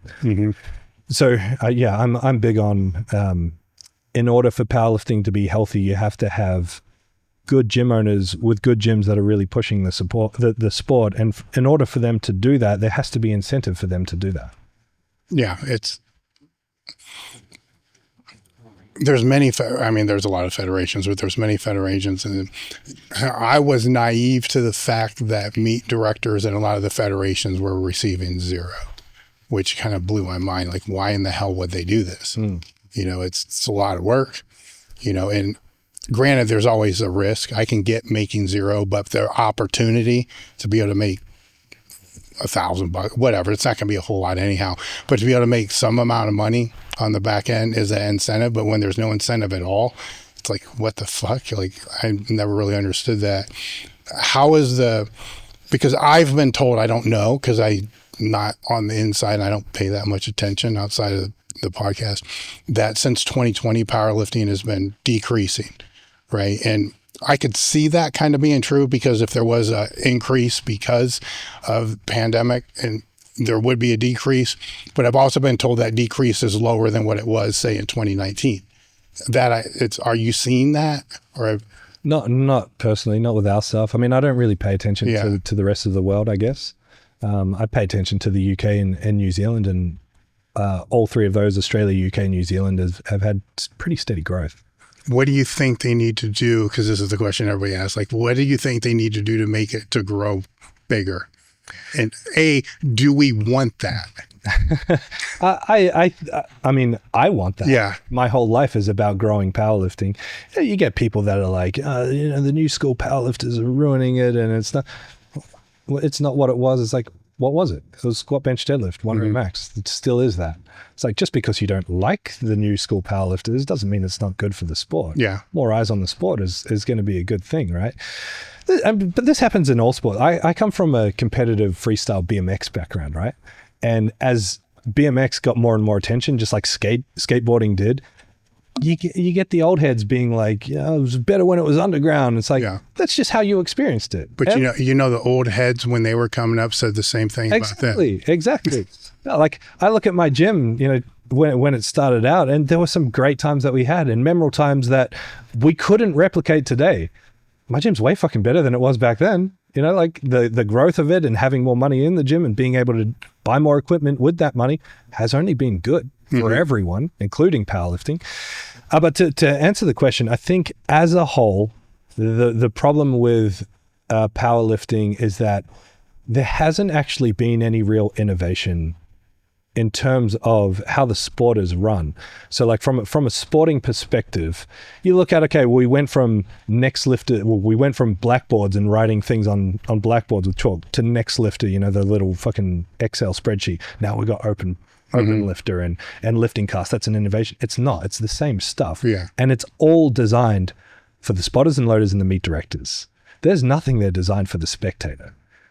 Where I've been powerlifting now for like 20 years.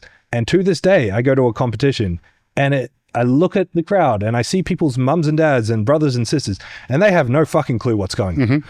So like, the step forward for powerlifting, if we're going to make it big, is building it around what is important to the spectator and starting there.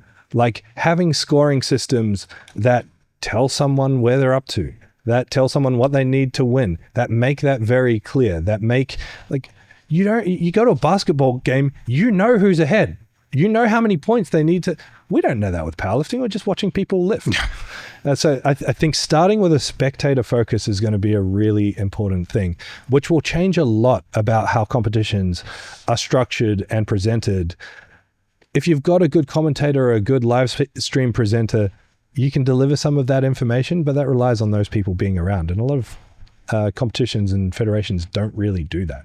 So building systems that actually can then attract and appeal to people who aren't necessarily involved in the sport is going to be important. And people will hear that and be like, oh, well, I mean, like, how do you do that? Powerlifting's boring. It's like, no, we've made it boring by not making it exciting. Strongman's fucking boring too. But look at their audience. It's huge. Like, oh, it's exciting because they lift up stones. So what? They're just picking up gardening implements. Like it's exciting because you know who's winning. Powerlifting's cool, watching people lift heavy ass weight as well. We just don't make it exciting enough.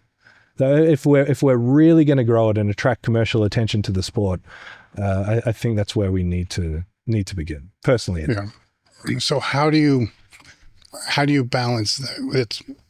How do I want to frame this question? I'll frame it in a way of the advice that I give to a lot of the lifters that I'm talking to is I tell them that while they're competing, while they're lifting, do their job. Lift, train, compete. And don't worry about federations. Don't worry about meets. Don't worry about the drama. Just do your job. And because sometimes you don't want to see, it's like the Wizard of Oz. You want to stay on the trail. You don't want to see what's behind the curtain, right? Because what's behind the curtains where all the drama and all this other stupid shit comes from, which really has nothing to do with the lifter, and the lifter has no control over that. The lifter's main job is to be able to figure out where do they go to compete next. And I will give the lifters of this generation a lot of props for knowing where to go, because it changes a lot, right? And they know. Right. It's like they have this neural link in their head with all of them, and they're not afraid to compete. Most of them are not afraid to compete with each other. So they will go wherever they need to go and kind of avoid all that. Now, you work with all the people. So you work on the wizard side, right? So you see what's behind the curtain, which it's any business, right? It's any federation, it's any sport, it's all. So this is not new. So, newsflash to everybody. It's not new. It's just part of everything. And then you have the people over here that they need to stay out, just do their job. You're kind of in the middle. So how do you navigate that?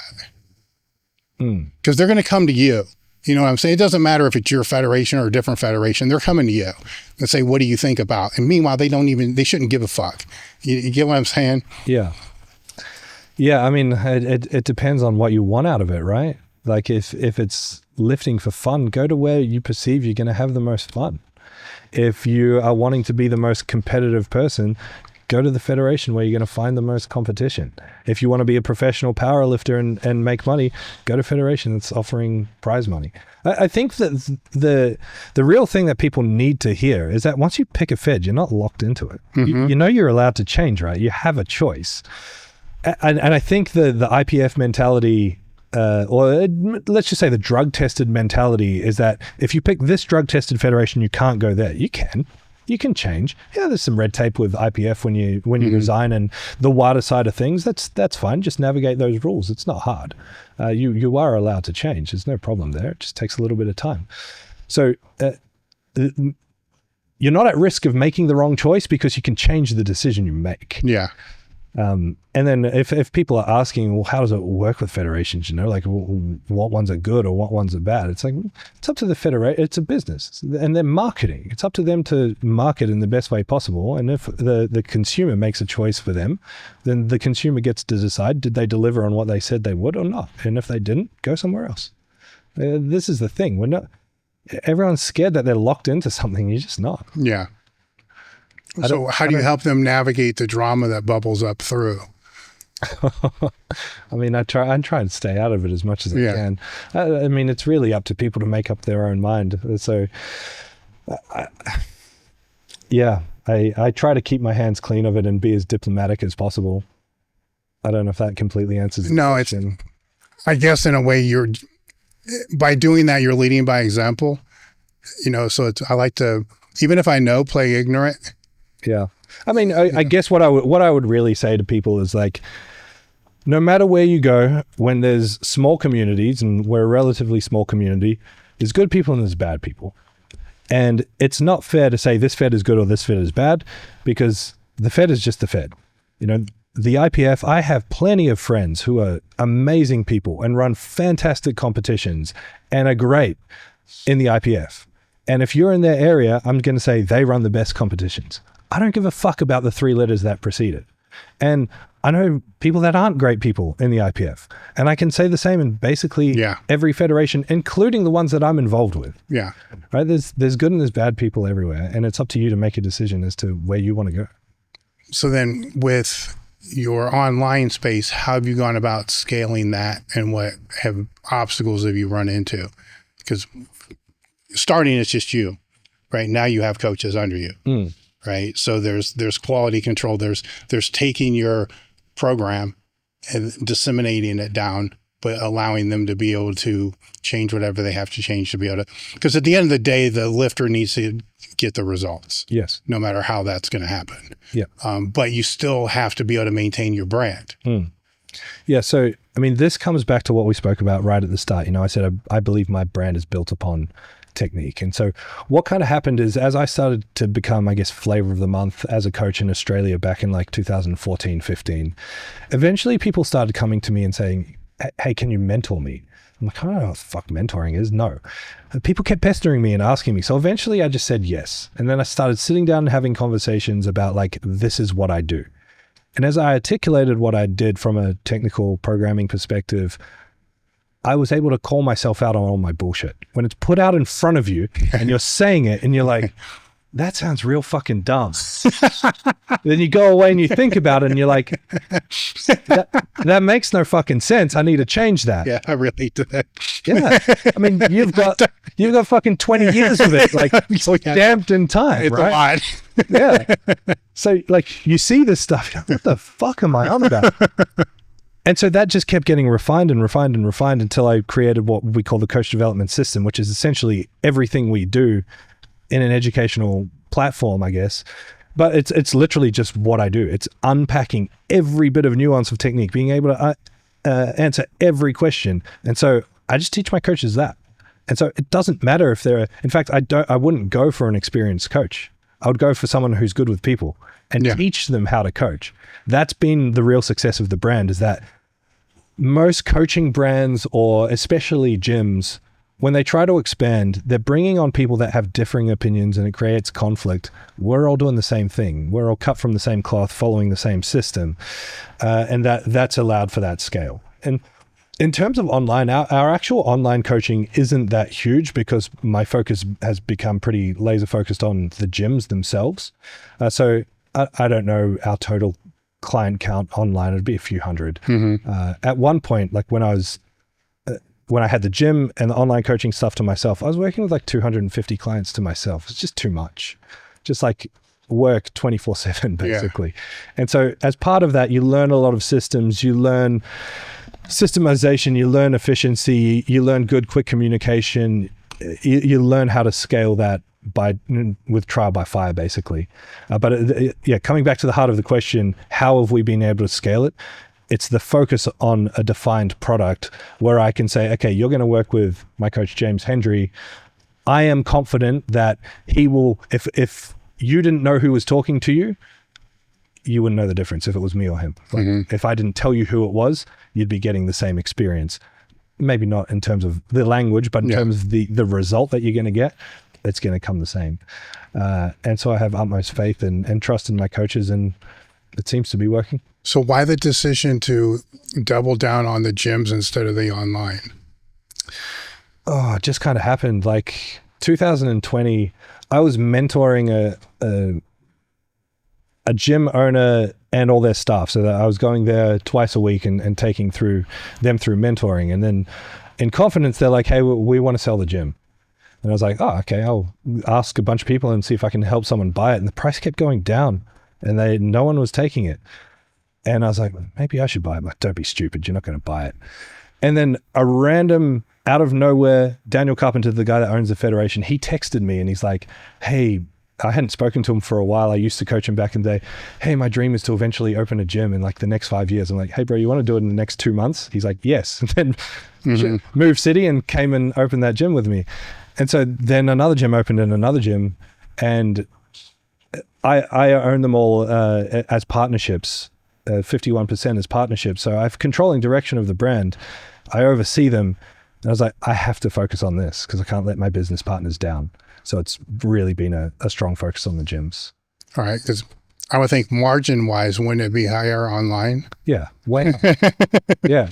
Yeah. If I could go back if I could take back the 5 years and just do that, I probably would. Yeah. But you never know, right? Because you mentioned one thing with the online, the communication aspect, which I believe most shitty online coaches are going to get wiped out fast. I think AI is going to do that. It already can, to be honest. If people know how to prompt well, they're going to get a better program through their AI than they are most of the shitty coaches that are out there. they will. And I don't think this is a bad thing, because the shitty coaches kind of dictate what the good coaches can price indirectly, right? Because there's an average price per month that it's always going to be compared to. So the really, really good ones that spend a lot of time really can't charge what I feel or others would feel their value is, because I don't like this, your value bullshit, because the market kind of determines your value. 100%. So you can think your value is whatever you want, but you're only valued at what the market's going to pay. But if all the low hanging copy and paste people just kind of get waxed out, and then that in the communication aspect is the only thing that's going to make it different than what you're going to find with AI for a while. Maybe not that long. It's I talk to my AI all the fucking time, so it's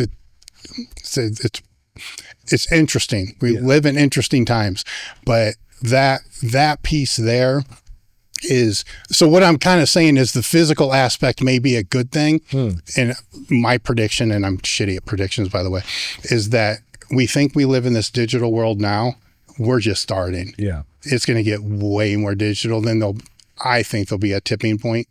And at that tipping point, restaurants, gyms, and bars are going to become super valuable, because it's the only place you're going to be able to go to have personal interaction that's not digital. Yeah.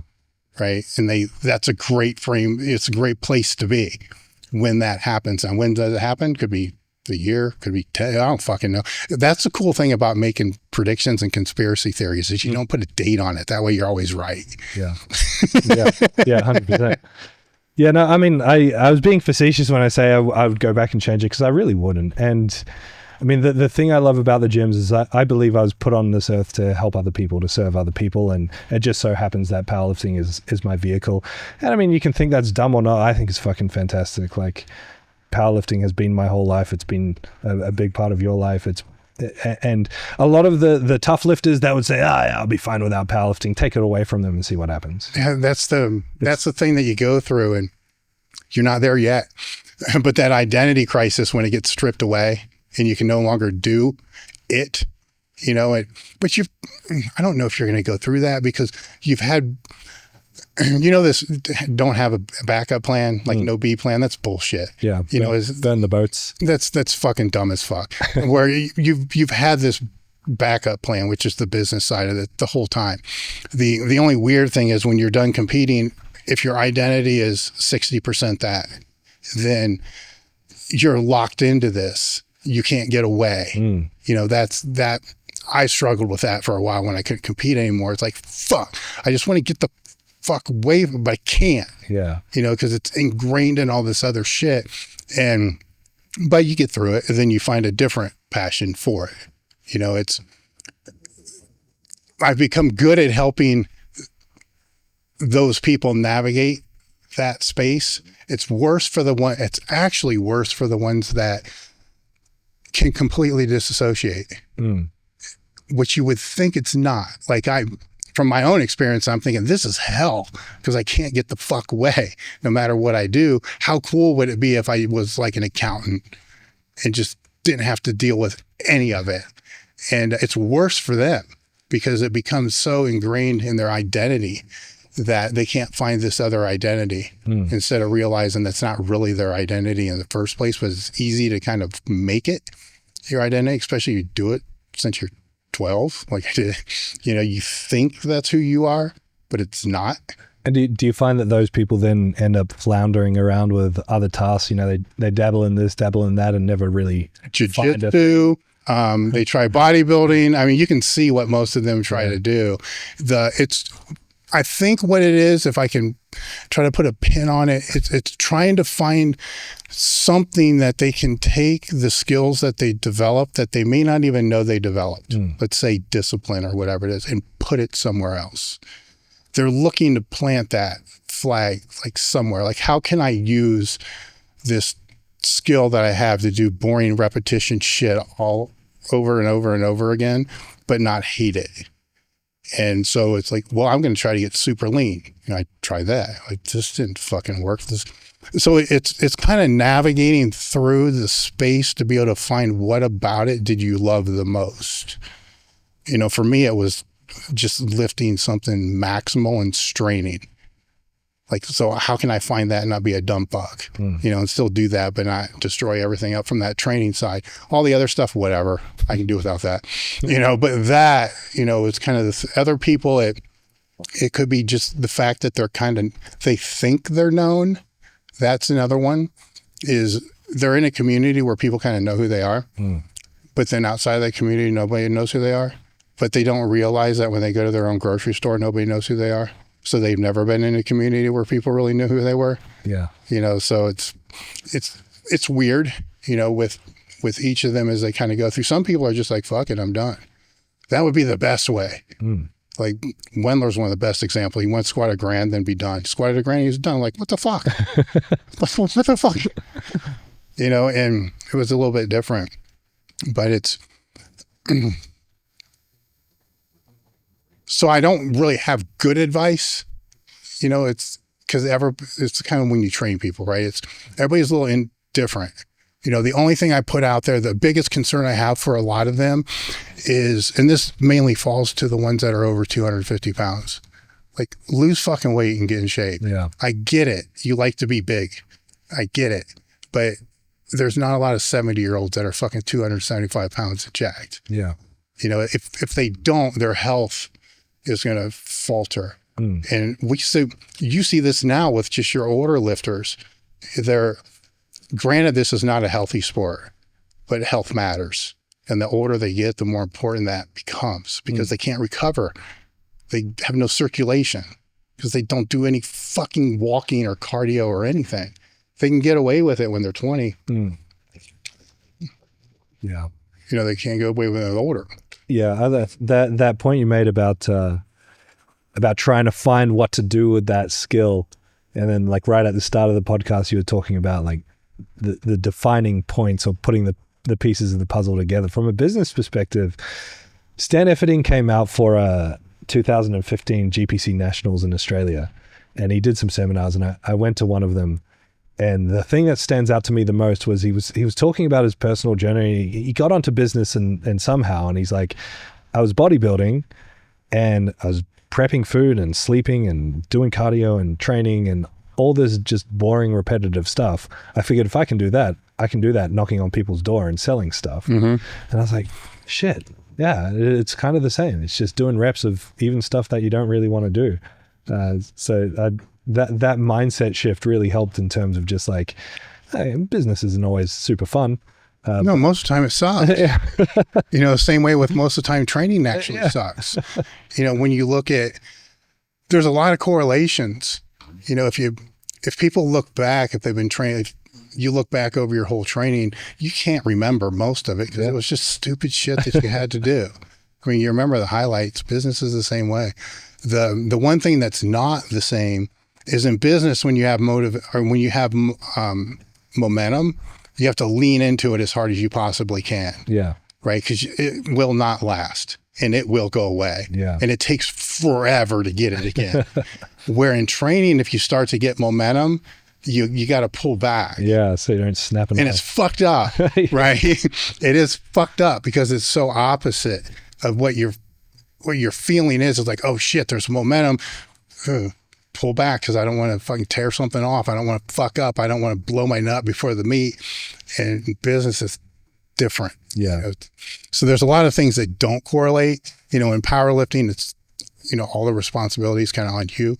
And business is still on you, but you got to be able to communicate with other people. In your own training, is like, who do you really have to fucking communicate with, especially if you're doing your own programming. Yeah. Like, just to make sure the fucking gym's open and there's spotters if you have gear. Exactly. Nah, man, I love this shit. I think just back to like the federation stuff and the I guess the business side of things. One thing I find really interesting in powerlifting as well is like, we are for the lifter. Like, everyone says that. It's like every coffee store in town says best coffee in Columbus. Like, what does this actually mean? And how do you actually craft a gym or a federation that's for the lifter? And I think a part of our success has been actually thinking in that way. And the only way you can do that is by wearing all of those hats. How do you know what's for a lifter unless you've been a lifter for a very long time?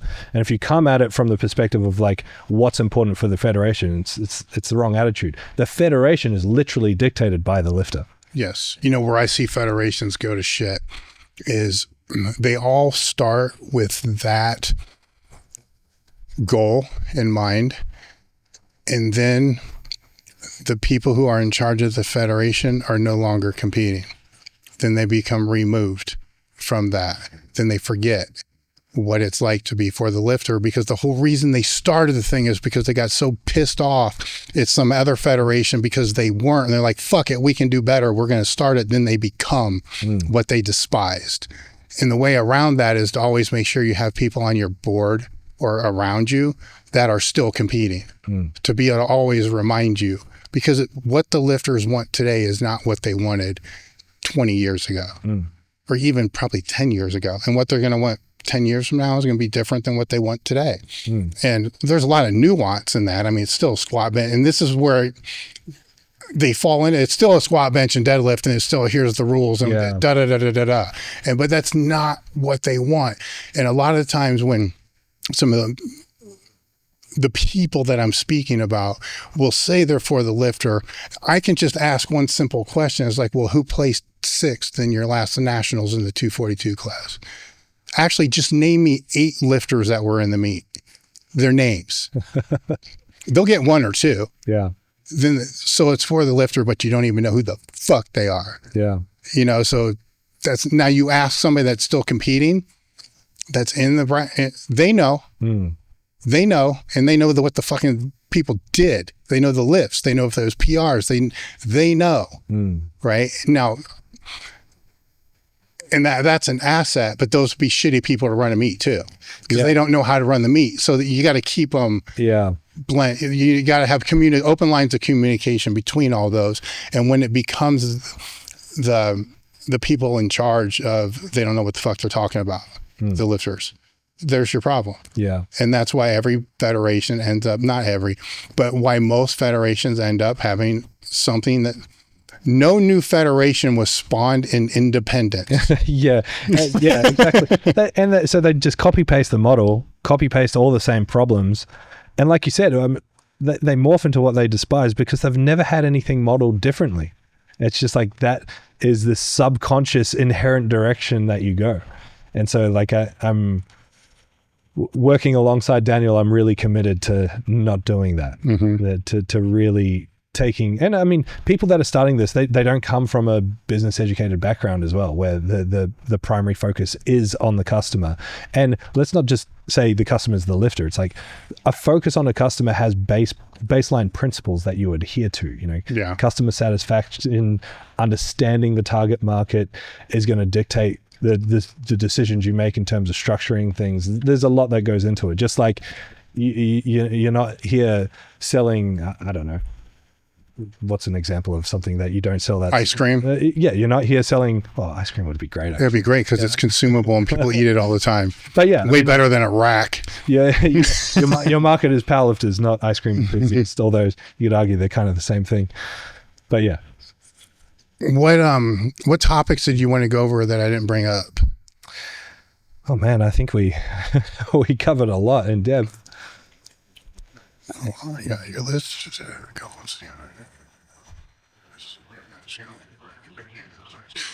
There's one.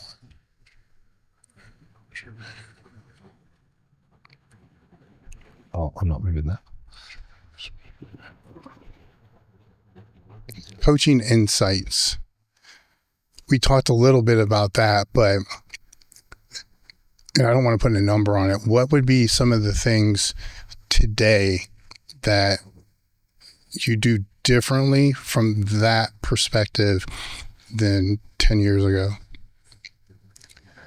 I think what I was saying right at the start in terms of like, and I'm comparing myself to myself, right?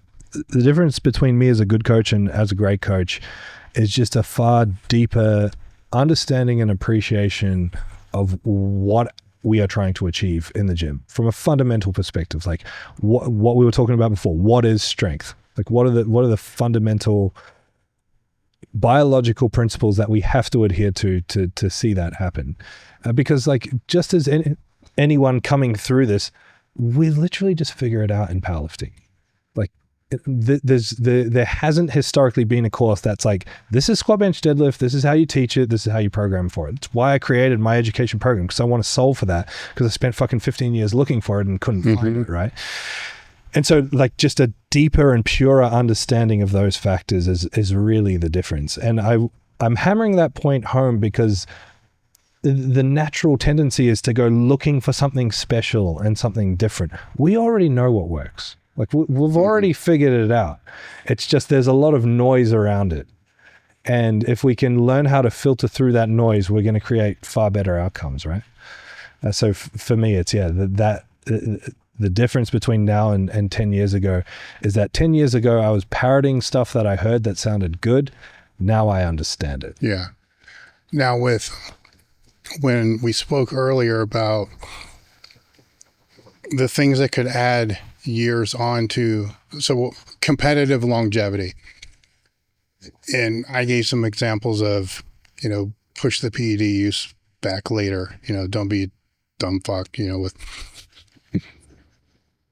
training load management early on. What would be some of the things that you would stick as things that you definitely know will help with the competitive longevity, assuming they're going to stay?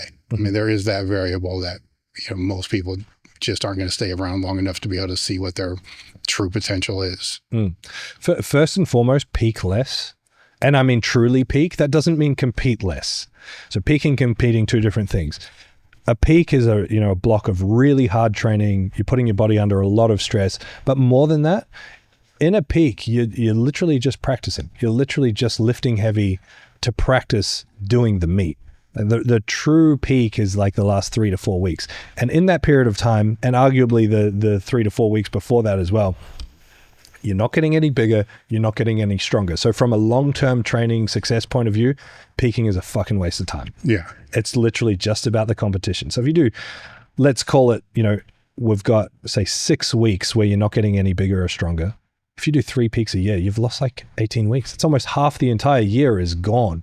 If you want to keep doing this for a long time, you need to maximize the time that you're spending getting stronger, because as you get more experience, it takes a lot longer to add weight to your lifts, right? So peak less often is going to be... That's a great point, because you got to add in the weeks after the meet too. Yeah, exactly. And that adds another 1 or 2 weeks to that whole thing. Yeah, and then you've normally got a light week either side. Deloads in the mix of it. 6 weeks I'm being conservative with. The reality is it might be more like 8 to 10 weeks. Yeah.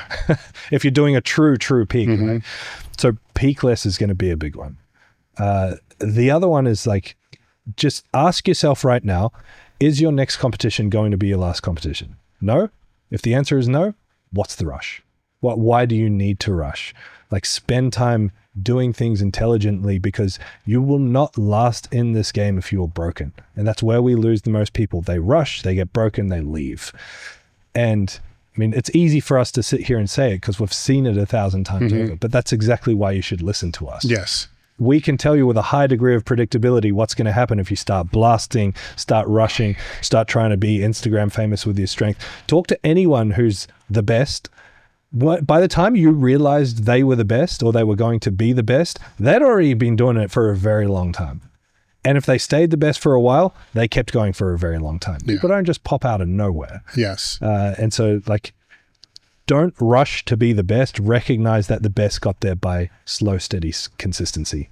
That's a great point. It's one of the things I have thrown out, but probably need to throw it out more so, is when you're looking at the lifter that you're aspiring to on Instagram, go back in their feed. Way back, because they've had it more than likely for a long time. Or then see where they actually did start, and then look at how long that took, because they already have your attention. And I think if they went back, they would be able to see more validation in what you're saying. Yeah, I mean, it's quite arrogant to think that they just popped out of nowhere. Yeah. I mean, this will probably be a lot of people's introduction to me. Be like, fuck, this guy's talking like he knows everything. I don't know everything, but I know enough because I've been doing it for fucking ages. Long time. It's just, you're just hearing about me now, right? And it's the same with anyone who's successful. People have probably been introduced to you late in your career, and they're like, this guy's like not even currently powerlifting. What would he know? Like, okay, you need an education. Just assume that anyone who's doing really well at something has probably been doing it for way longer than you think. Very long time. How can people go about finding you? I'm on Instagram, Tombro7, and the business is Zero. So on Instagram, the main page is _weakness. And from there, you can filter out and find all our cool gyms. Yeah, I want to thank you for coming out. This was great. Thanks. Any final thoughts you have? I mean, I think we really covered it all. There's a lot of insight in here, and yeah, I mean, just stay consistent, keep getting stronger, and just understand what you're trying to achieve and keep asking questions. Stay curious. Very good. Thank you, guys. We're done. Thank you. All content you see on this channel and at elitefts.com is created by, take a guess, Elite FTS. If you want to help support the content, head over to elitefts.com and pick up literally anything that you need to be able to get more jacked and strong.